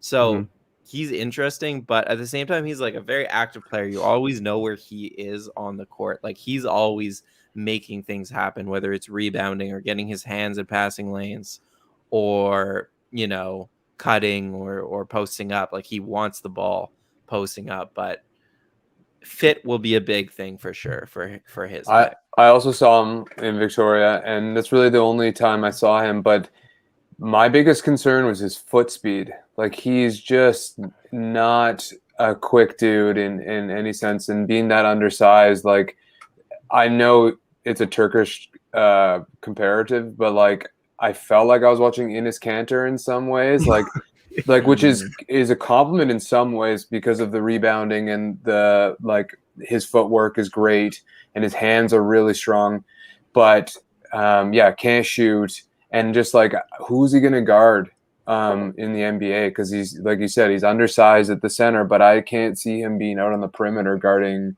the pick and roll or guarding stretch forwards. It really sucks because 6'9", I just searched, he's 6'9", 235. He's a very traditional big man.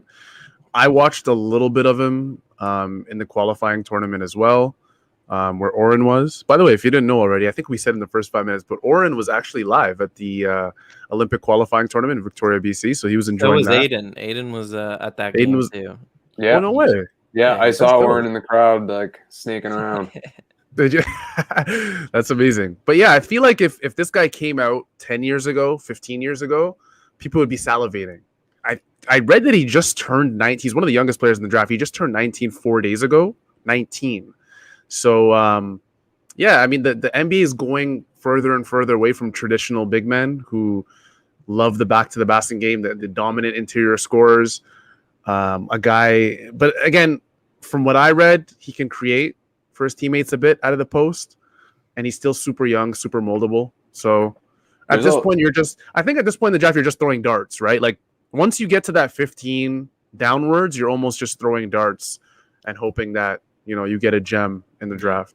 There's a lot of guys that like him. Like, there's a lot of big boards that have him high, and I'm definitely missing something. I haven't watched his footage in the Turkish league.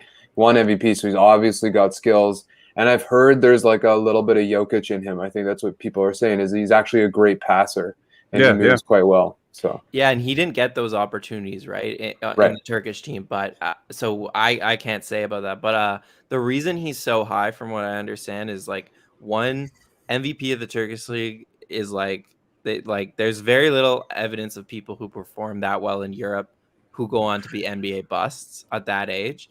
And then two, the analytics models apparently have him in like the top 5 of this draft. So, and that makes sense to me. He does make winning plays a lot of the time. Yeah, that Turkish team was the Seti Osman Korkmaz show. Yeah. What is your guys? Sorry, Brendan. I was going to quickly ask, what's your guys' favorite pick of the draft? Each of you guys. So far? Yeah, so far. I really like Moody at 14. To Golden State. I think that was a steal. Oren or Aiden, what about you guys? I like the Raptors taking Suggs at 4. Oh wait. Oh, nice. Nice. Had to. Whoever gets, I will say, there's 2 players that I still see as being incredibly good players that are still on the board are Jaden Springer from Tennessee. We've talked about him before. He's like a 6'4", 6'5" guard who's very young, but he's a jack of all trades. And Jared Butler from Baylor, who was Davion Mitchell's teammate, and I actually feel kind of strongly about this, that Jared Butler is a better player than Davion Mitchell. So we'll see. Yeah. I wasn't a big fan of Mitchell going ahead of him, but whoever gets Jared Butler and Jaden Springer are going to get some studs. Jaden Springer. I'm going to dip, boys. We didn't talk about the Zaire Williams pick, which is kind of interesting. I think he went higher than was anticipated, and that could be pretty interesting. Let's see. Goes to the Pelicans right at 10. Let's see. Yeah, it's a high one for me. I didn't see that coming. But thanks for having me, guys. I appreciate it. Thanks for joining us. Thank you, Aiden. Once again, thank you. Yeah, I mean, I think honestly, Jalen Suggs to Orlando. I really like that pick. I like the fit. Oh yeah, that was I've totally forgot about that in all of my you were trying to forget about it. And then Mobley at 3, I also think to Cleveland. I also think 3 is really good value for Mobley. Like in any other year, Mobley's a number 1, pretty surefire pick. So those are the 2 that stick out to me. But I also really know the top of this draft a lot better than where we're getting now. We were just talking about Şengün, and Rockets are taking him at 16. They traded for the OKC pick. Wow, Rockets and OKC making a deal. That's like when your cousins like make love, you know, like that's oh my goodness. We might have to blurt. Oh, we're live. Never mind. We can't blurt that out. Those teams are just like the same. That's They're just stockpiling assets and long-term prospects. So it's kind of weird that the Rockets trade up for a guy that. I mean, the good thing about him is that he's going to play, right, in Houston, hopefully. Exactly. It makes sense. It makes tons of sense in a situation like that. Yeah, and they have the time to develop him. So exactly, pretty good situation. Timeline's good for him. This is the perfect time for me to bring in. I don't know why this is still your name. William Liu from Yahoo Canada Sports, my guy, one of my really good friends on here. I'm gonna bring him in. Just disregard the name. Why is that still your name, Asian Lou Williams? Why not, Can we talk about it? Because we did this during the lottery, and I asked you this question. You can't just put your Twitter at like everybody else. It's still true, man. Okay, that's fair. How's everything? Did you like the number 4 pick for the Raptors, Scotty Barnes? You know, I'm not gonna lie to you. I preferred Suggs, but I felt like all the leanings and the hints were going towards this direction coming into the draft. So yeah, I guess I wasn't necessarily surprised, but so now are you a Jake Fisher truther now, or what's happening? What? Are you a Jake Fisher truther from Bleacher Report? Because he was the guy who was the Scotty Barnes guy this entire time. So I mean. Yeah, I mean, he wasn't the only guy though. Let's be real, right? We heard some rumors, right? And I think, Jake mentioned it as well. But the rumors were that basically he apparently Suggs came in for the workout, struggled with the workout. Scotty came in for the workout, apparently knocked it out of the park. So if that's what it came down to in terms of seeing is believing, I mean that's again. The Raptors have done a really good job with the draft, so.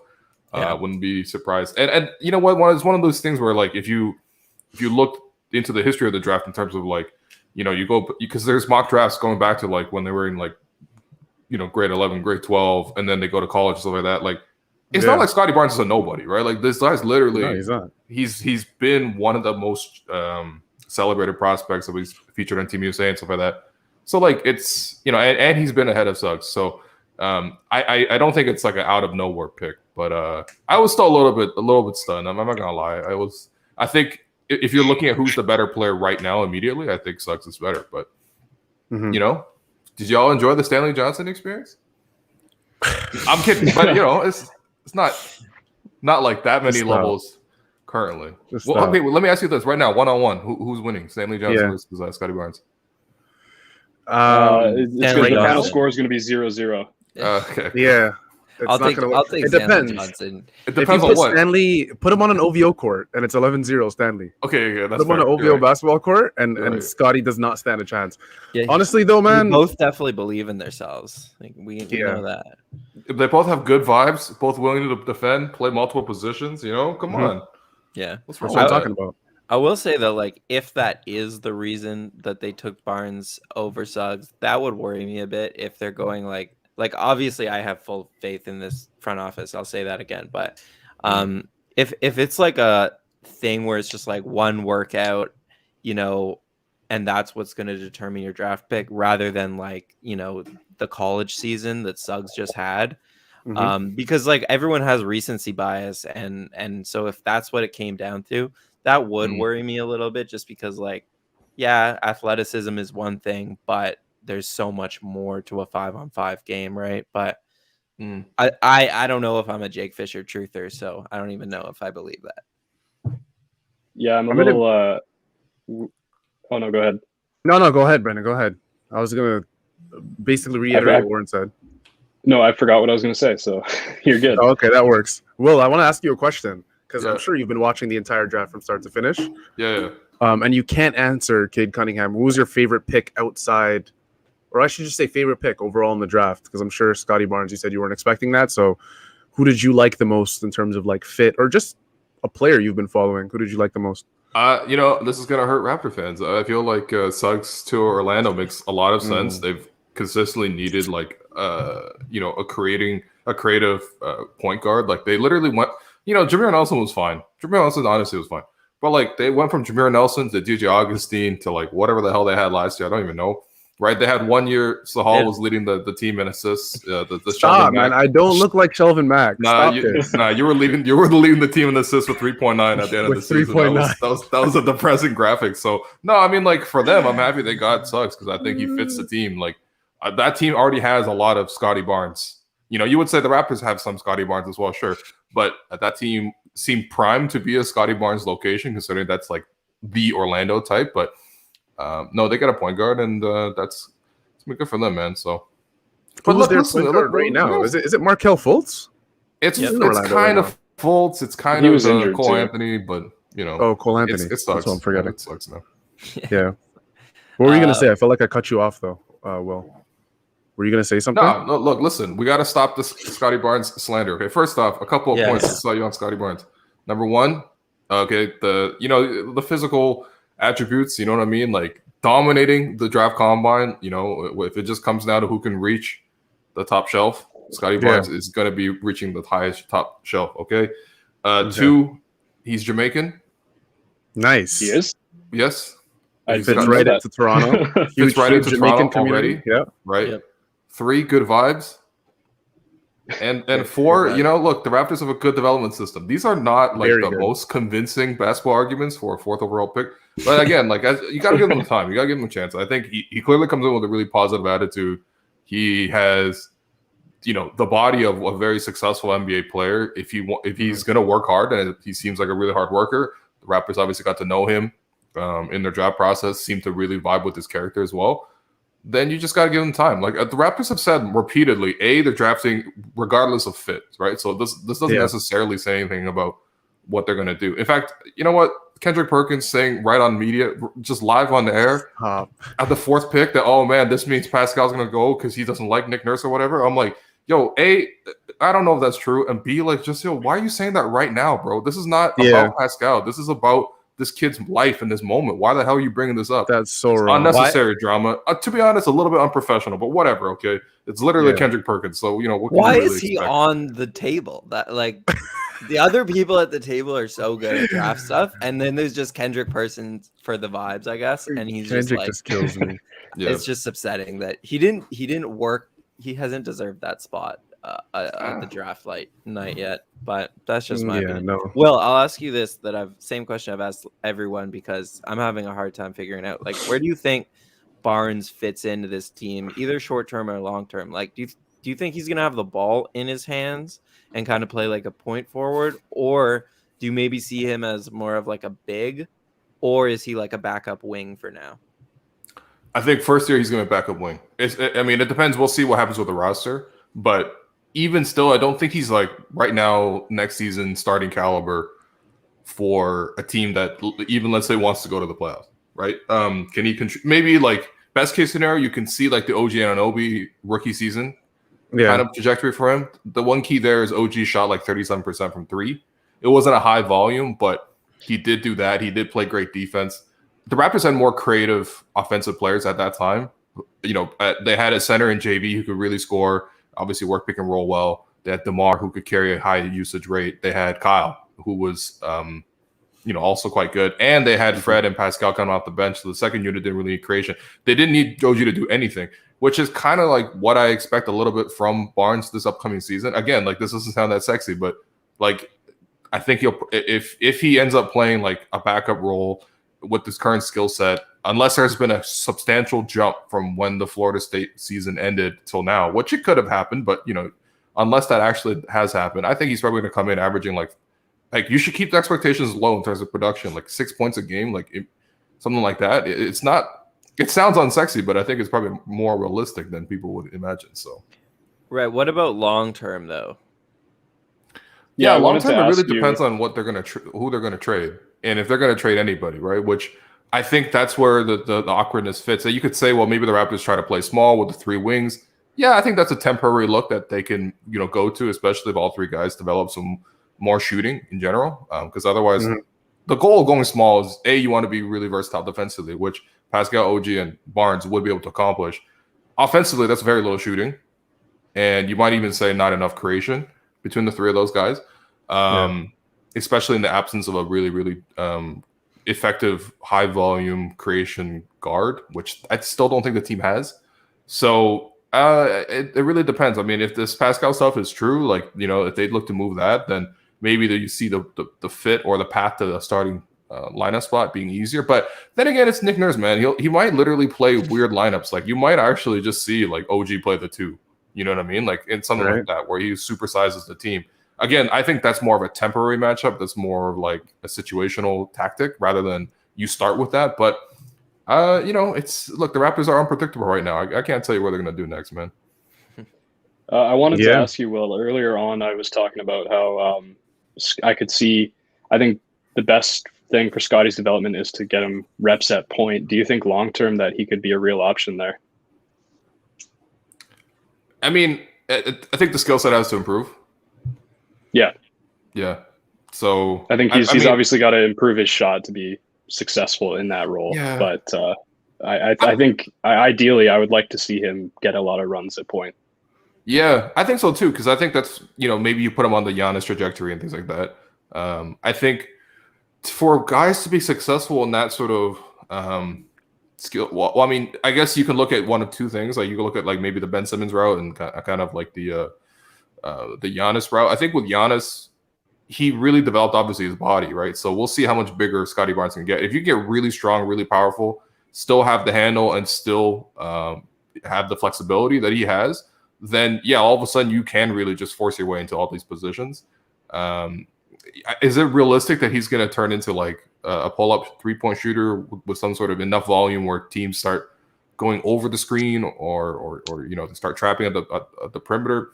That's hard to project. And right now it's a definitive no, considering he shot 11 of 40 from 3.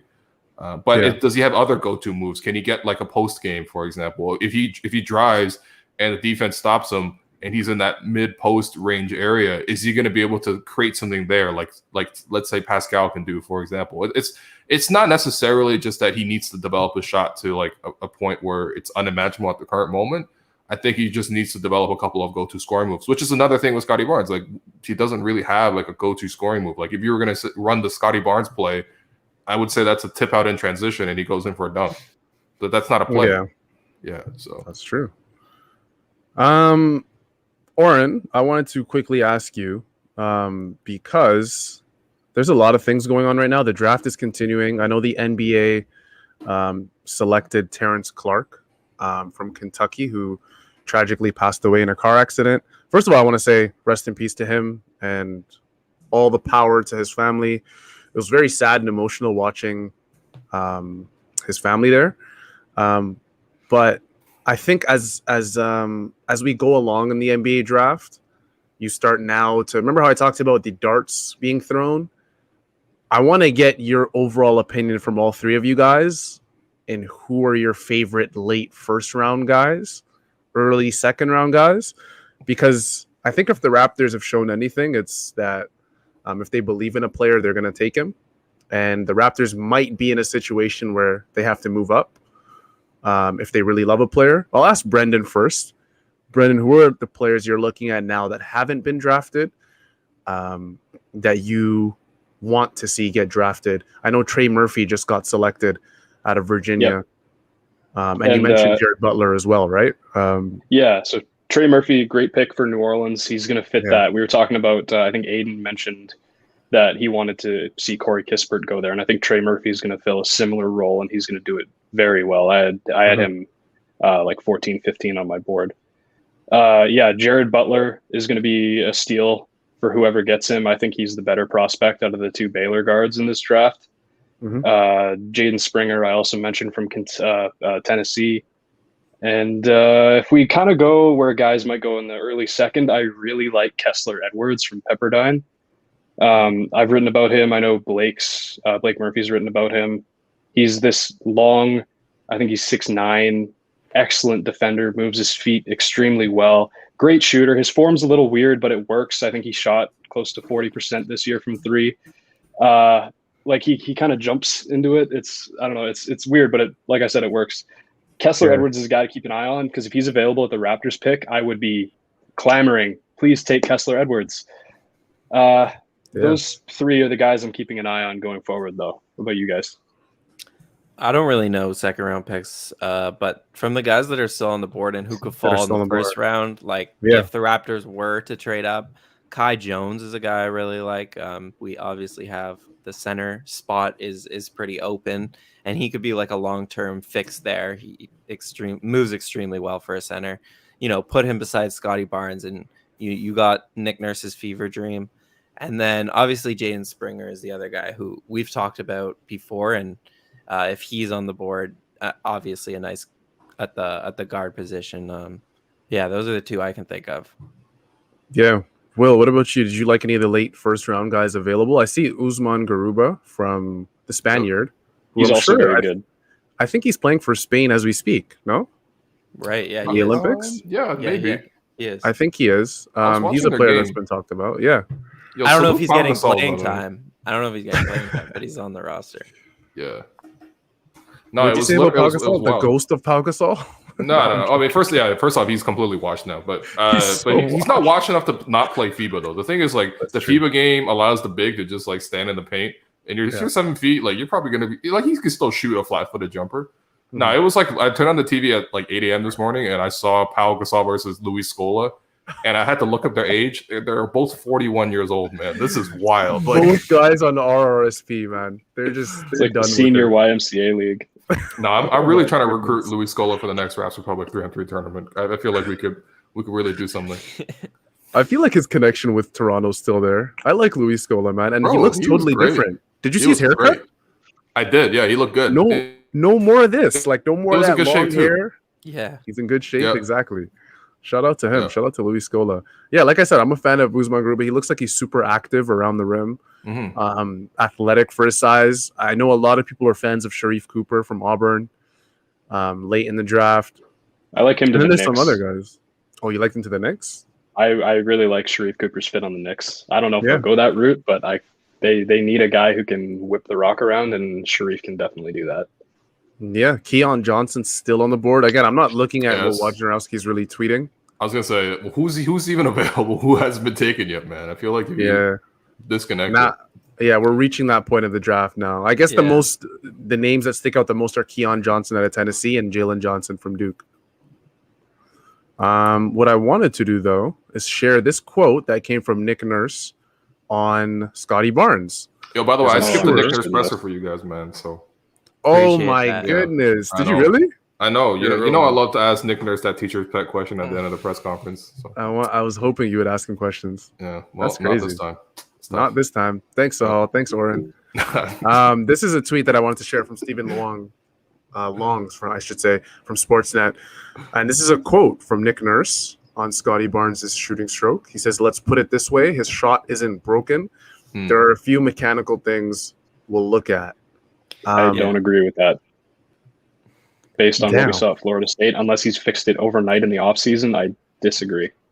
You think it's totally broken? I don't think I mean, who's to say if he can fix it completely, but it's not just a few mechanical things. It's a lot of things. Mm-hmm. From he's very wide on his base. He has an inconsistent release point. It's a little janky as a whole. It needs a complete reworking is what I'll say on it. Yeah. I think when you look at the pick from a Nick Nurse perspective, it makes a whole lot of sense, which, like, obviously they're not drafting for Nick Nurse, but at the same time, like, the Raptors play a pretty interesting style that is, like, you can associate it with their coach pretty easily compared to a lot of teams. Mm-hmm. In terms of the defensive, like, versatility, the switchability, the double teaming and recovering, and, like, Barnes fits into that, I think, extremely well, right? When you think about those small ball lineups. So, like, yeah, I just think he seems like a very Nick Nurse guy. Like, and obviously the issue is that they have a lot of those on the roster already. But I also see a path where it could work out in terms of, like, him just, like, fitting into the system pretty easily, I guess. But it doesn't really solve the shot creation problems. Will, Yeah. you had a very interesting tweet, and I What want to I say? share it. It What'd I was say? the Masai tweet. Do Oh, people yeah. still trust Let's go. Masai Ujiri? What's I it at said right now? yes. I voted yes. I was just about to check, so What's it at? I haven't wanna see. gone yet. I'm gonna obviously say yes. So Yeah, of course. let's see how that goes. Wow. Okay, no, it's gone up, man. It was at 20% no for a while, so that's gone down to 12. That's not bad That's though. pretty That's high. not bad. No, I listen, think what I 12% really still high, man. No, listen, people Damn. really, really wanted Suggs. I don't know what else to say. I wanted Suggs, right? But like people really Yeah. wanted Suggs. The reason I put this tweet out, obviously, I still trust Masai. Masai has done so many good things for this organization. Whether he Mhm. continues to stay or not, I'm going to trust Masai for the rest of my life. Okay. Same. No, I just With want you. the snapshot in time. I really want, like, first off, I really was really curious because the timeline was freaking out. But I just want us to look back on this someday. You know what I mean? And like, if there's some way for Twitter.com, like if Twitter Jack can just like go through the algorithm and everyone who voted no, just like ban those people from Twitter. Like, listen, free speech is not for everybody. So, yeah. Oren, I'll ask you. Do you think this is a question that people should be thinking about? Because like Will said, Jalen Suggs was or like all of us said, really, Jalen Suggs was the consensus 4 pick for Toronto, and they went Scotty Barnes. I'll ask for your personal opinion on Masai, and then just overall what you think about the question. Well, I voted yes, so you know where I'm Okay. at with Masai. I'm like, I agree with you guys. I would trust Masai even if he just like, did horrible things to my loved ones. He's always he has I a hear lot you. of I'm he has with a- you. he has a I lot think I'm of with you. benefit of the doubt for me. But no, in terms of like, we obviously can't judge the pick for a long time. And I also said when we started, before the pick was announced, like you could Yeah. very easily make the argument to me that Barnes has a higher ceiling than Suggs. Like we all talked about, the fit is not clean, but like 5 years from now, I think there is a good chance that you'll look at this tweet and laugh at the responses. Like there's also a chance that we are very sad about the responses and Suggs turns out to be the better player. But yeah, like it's way too early. These kids are 19 years old. So for me, it's too early to say like whether or not Masai fucked up. Yeah, like I said earlier, I hope Scotty proves me wrong because I was very much in on the Suggs pick, as you guys know. But yeah, I hope it turns out for the best because Masai brought us the championship. It's hard to kind of shake trust after that. So we'll see how it goes. We will. Yeah. We definitely will. I had to show that, and I waited. Honestly, Will, I was gonna show that a bit earlier, that poll, because it's a good discussion point. But I wanted to hear your thoughts on it. But it's a good point. You said you wanted to see a snapshot in time. I want to go back to this a few years down the road and see all the Scott. I'm going to be retweeting a bunch of Scotty Barnes tweets. Oh man, because That was I'm bookmark now under the impression that like because Masai and the Brain Trust trusted him in drafting him 4th overall, that I have full faith that he'll be okay. Again, and I'm not saying that I expected it, but I wanted Suggs. I'm going to be totally honest. But Yeah. I said in the beginning, I said in the middle of this live stream that I really, really was okay with any pick. Hypothetical. Josh Giddey gets selected by the Raptors. Does that Masai question change a bit? at 4. Yeah. Yeah, no, come on, man. What do you? Yeah. Okay. No.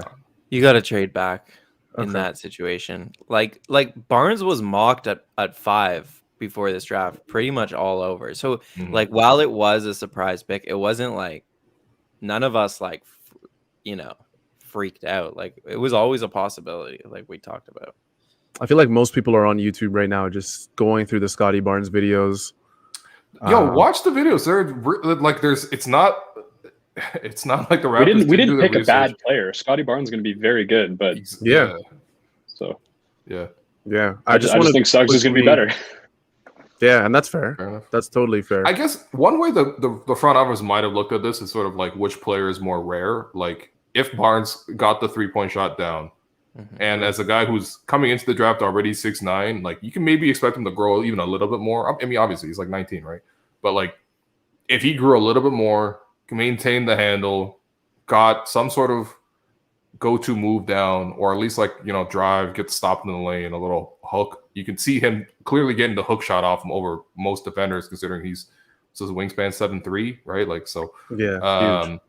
and then if he can, you know, hit catch and shoot threes in like 1 or 2 years, you know, like that might be a player that's harder to get than a guard, which just by sheer numbers, there's just more people who are like 6'5" in the world, and a higher chance of those people are pretty skilled at basketball than there is for a guy who's like basically 6'10" and plays guard. I don't know, man. I mean, I'm trying to talk myself into it a little bit, but do you think that's one way the front office looked at it? Like, this guy's just more rare if he pans out the way the Raptors expect him to. I think that's exactly the way they looked at it. I think you almost know that you're going to get an instant impact from Jalen Suggs. You know what you have. A lot of his game is already very refined for such a young player. And I think with Scottie Barnes, it's just maybe this is just the Raptors saying, you know, our team's already, we feel like it's already in a very good place. And we really, truly feel like we can mold Scottie Barnes into something special. And this might be our only chance at a top 5 pick, a top 10 pick in the next few years. So, I think that had a lot to do with it. I think the potential is probably what intrigued the Raptors the most. I don't know what you guys. Yeah, and I think that's definitely a good way of looking at it. And I think like there's an alternate route where he doesn't develop the jump shot, but he is Giannis, you know. Obviously he's not as athletic, he's not as big, but like that's another possibility where I like Brendan knows more about him, and I know he has some trouble finishing at the rim, unlike Giannis, but like there is another possibility where he just becomes so hard to stop as a driver, where even if the shot doesn't come, maybe he becomes like a star that way. What do you think, Brendan? Yeah, I mean, like we mentioned earlier, he gets the Draymond Green and Ben Simmons comparisons, and no comparison is perfect, but he can definitely fit into a role like that where he's an excellent defender and playmaker. And if he becomes, you know, a freight train on offense who people just can't stop from getting to the rim, then, you know, that's still a win, even if he doesn't develop his shot, because he's still going to be an effective force on offense because he either gets to the rim or gets to the line. We didn't really talk about what's holding him back from that, from becoming that type of freight train who can't be stopped. The handle needs work. He's not really a handler in the half court yet. He needs to work on his strength. You know, he's built, but against NBA guys, you're always going to need to get stronger. And just general touch. So it's the little things, but I can see him becoming a good finisher if he just works on those things in particular, especially the handle. One thing I wanted to mention, there's a guy we didn't really talk about, and that's Jalen Johnson. He was another guy that I had really high. I actually had him 5th on my board above Scottie Barnes. And he just went 20 to Atlanta. So I think that's my new pick for steal of the draft. I think they're going to use him excellently because they have a need for a big wing who can play make like that and just do everything. Wow. Yeah, just before that, the Knicks were on the clock. They traded the 19th overall pick to Charlotte, according to Wojnarowski. For Malik Monk? Is that what they said? I don't know. I'm just guessing. Who did Charlotte get back? He didn't expand on the tweet. He just said, I think it was a future pick. Yeah. Oh, okay. And Charlotte took Kai Jones, if I'm not mistaken. Yeah. Oh, okay. Got it. A future first round pick they sent. Yeah. And they just took Kai Jones. So let's there just any, go through. green room guys that are still left? I don't think so, man. Maybe Keon Keon? Johnson? What about Jalen Johnson? Keon Johnson, yeah. Oh yeah, Keon. Damn.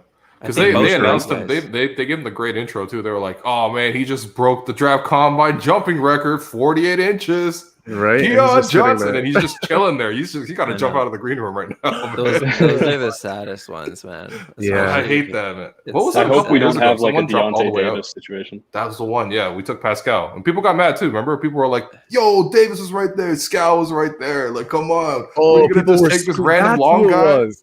People were That's what it screaming for was. Scal. I remember. Me Now I included, remember. but you know, I'm just gonna pretend like I've learned in the 4 years since to Masai and Bobby might be pretty good at drafting. So I remember liking Pascal because I was like, "Oh, cool, a Bismack Biyombo replacement." yeah, right, yeah, And then he turned out to be not that. So yeah, it's tough. If you're not Yeah. from America, though, you're getting a comp from the general continent that you're from. That's just period. Yeah. That's just how it goes, man. Honestly, For we're so sure. uncreative with it. It's just Yo, he like Sengun and Jokic, like that And, to me is just Cantor. like I don't know about that one. Yeah, I mean, it is like what yo, it is. Jokic is Yeah. a 7-footer, 250-pound like center. Sengun Sengun has some 350, man. Yeah, Sengun has Yeah. like some nice footwork in the post, and it's like, yeah, I see a lot of Jokic in him. It's like, all right, Yeah. All right. I got Yeah, you. a lot of people can't see color, but they're definitely seeing color in the draft combine every time. Yeah, it's Yeah. crazy. I like him though. That's actually, believe it or not, that's one of the players I'm probably looking forward to watching the most. Yeah. In Houston, just because I know, like I said, he's going to play a lot. So I want to see what Houston does with him.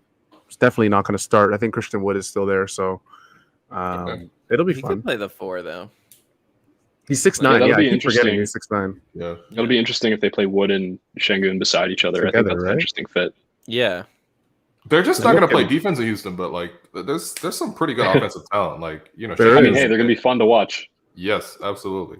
Good for well, Houston. that's what's interesting. A lot of teams are going like all offense right now. It feels like in the NBA, and the Raptors are just like, nah. No offense No allowed. offense, bro. No offense. Yeah. None at all. How about all defense and Bro, running? we're only gonna score in transition. Or Fred makes like Unfortunately, 5 threes one game. Mhm. right? The Raptors' next selection is coming 46th. Yeah, And it's- I'm going to be it's- quite honest with you guys. I'm not staying that long. There's Yeah. no way. Wow. With the way these picks are going, it feels like every team is using their full 5 minutes. Honestly, like this has been really slow. This is a very Yeah. slow draft for me. It's taking forever, man. Yeah. We just hit 20 and we're 2 hours and 10 minutes into the stream. At this point, we'd have to go for 4 hours, possibly 5 if we want to get to the Raptors pick. So I think Oren might not be with me. I think we might have to wrap up. No, I haven't eaten dinner, so I'm with you. Do you guys have Okay. any final thoughts though before we go? Either of you guys? Yeah, just look, don't just give it time. Like the thing is, there's not that much of a point to like grading the draft like immediately. I mean, that's just probably your final impression of the prospect. But you give it time. You give them some time in the system, and I would say look back on it 3 years from now. It's not that sexy of an answer, but that's really the only way to evaluate a draft. So Chris Willis commented and said, put some coffee on. Nah, man. 2 hours sitting down, same position. I'm starting to get a bit hungry. Canada soccer's playing right now against Costa Rica. No, it's against Mexico. oh, that's a good one. I can't. Yeah, I got to watch that. So, You have to. Brendan, Yeah, I want I to say have. from Raptors Republic, the floor is yours. Plug, do whatever you got to do to end off the stream for us. Do what you got to do. I was just gonna say I'm gonna bounce too, but before I do, I will say a Yeah. few guys to watch in the second round. Charles Bassey, Kessler Edwards, Neemias Queta. Those are the 3 guys that I like. I don't know if you guys have any second round guys you want to add in, but those are my 3, and I'll just leave it at that. You're the draft guy. I'm with Oren. I do not know any of these draft guys. My knowledge ends right at the end of the first round. I'm not all there. Will, thank you for joining us. William Lewis from Yahoo Canada Sports. He's the lead reporter, I should say, for Yahoo Sports Canada. Brendan is with us at Raptors Republic. He's published a ton of draft content over the last few months, so please check out raptorsrepublic.com for that. Will, is there anything you wanna plug? I don't even know if you need to plug stuff at this point in your career, man. No, what am I gonna plug? No, I'm gonna plug Raps Republic, man. Come on, from Okay, day thank one, you, man. brother. That's what I'm No, talking listen, about. I'm man. from Raps Republic. Yes, I work for Yahoo, and Right. much love to Yahoo and everything Right. like that. But no, don't get it twisted, man. Day I'm one, from say Raps it. Republic. Say it. Day No, one, say day one, it. bro. Day one, yo, Come on from my now. first ever article, 3,000 words on JV Right. versus Andre Drummond. It was a terrible article, but I did say JV was better, and it turns out it was true. So Turns out it was true. Thank you. turns guys out so no much one for cares joining the actually, show. because both those guys who cares. But, at the time in 2013, people cared, man. Yo, that was like the running argument on Raptors Twitter. I love that.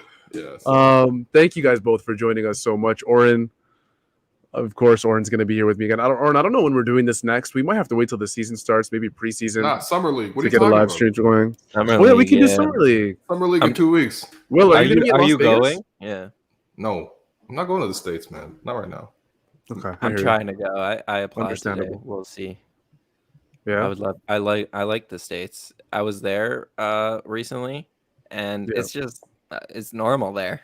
Everything's normal. You know, Feels normal. feels normal. Until Life is you- back to normal. Until there. you walk past the wrong person. No. It's true. Thank you guys though for joining us. This was the wrap up.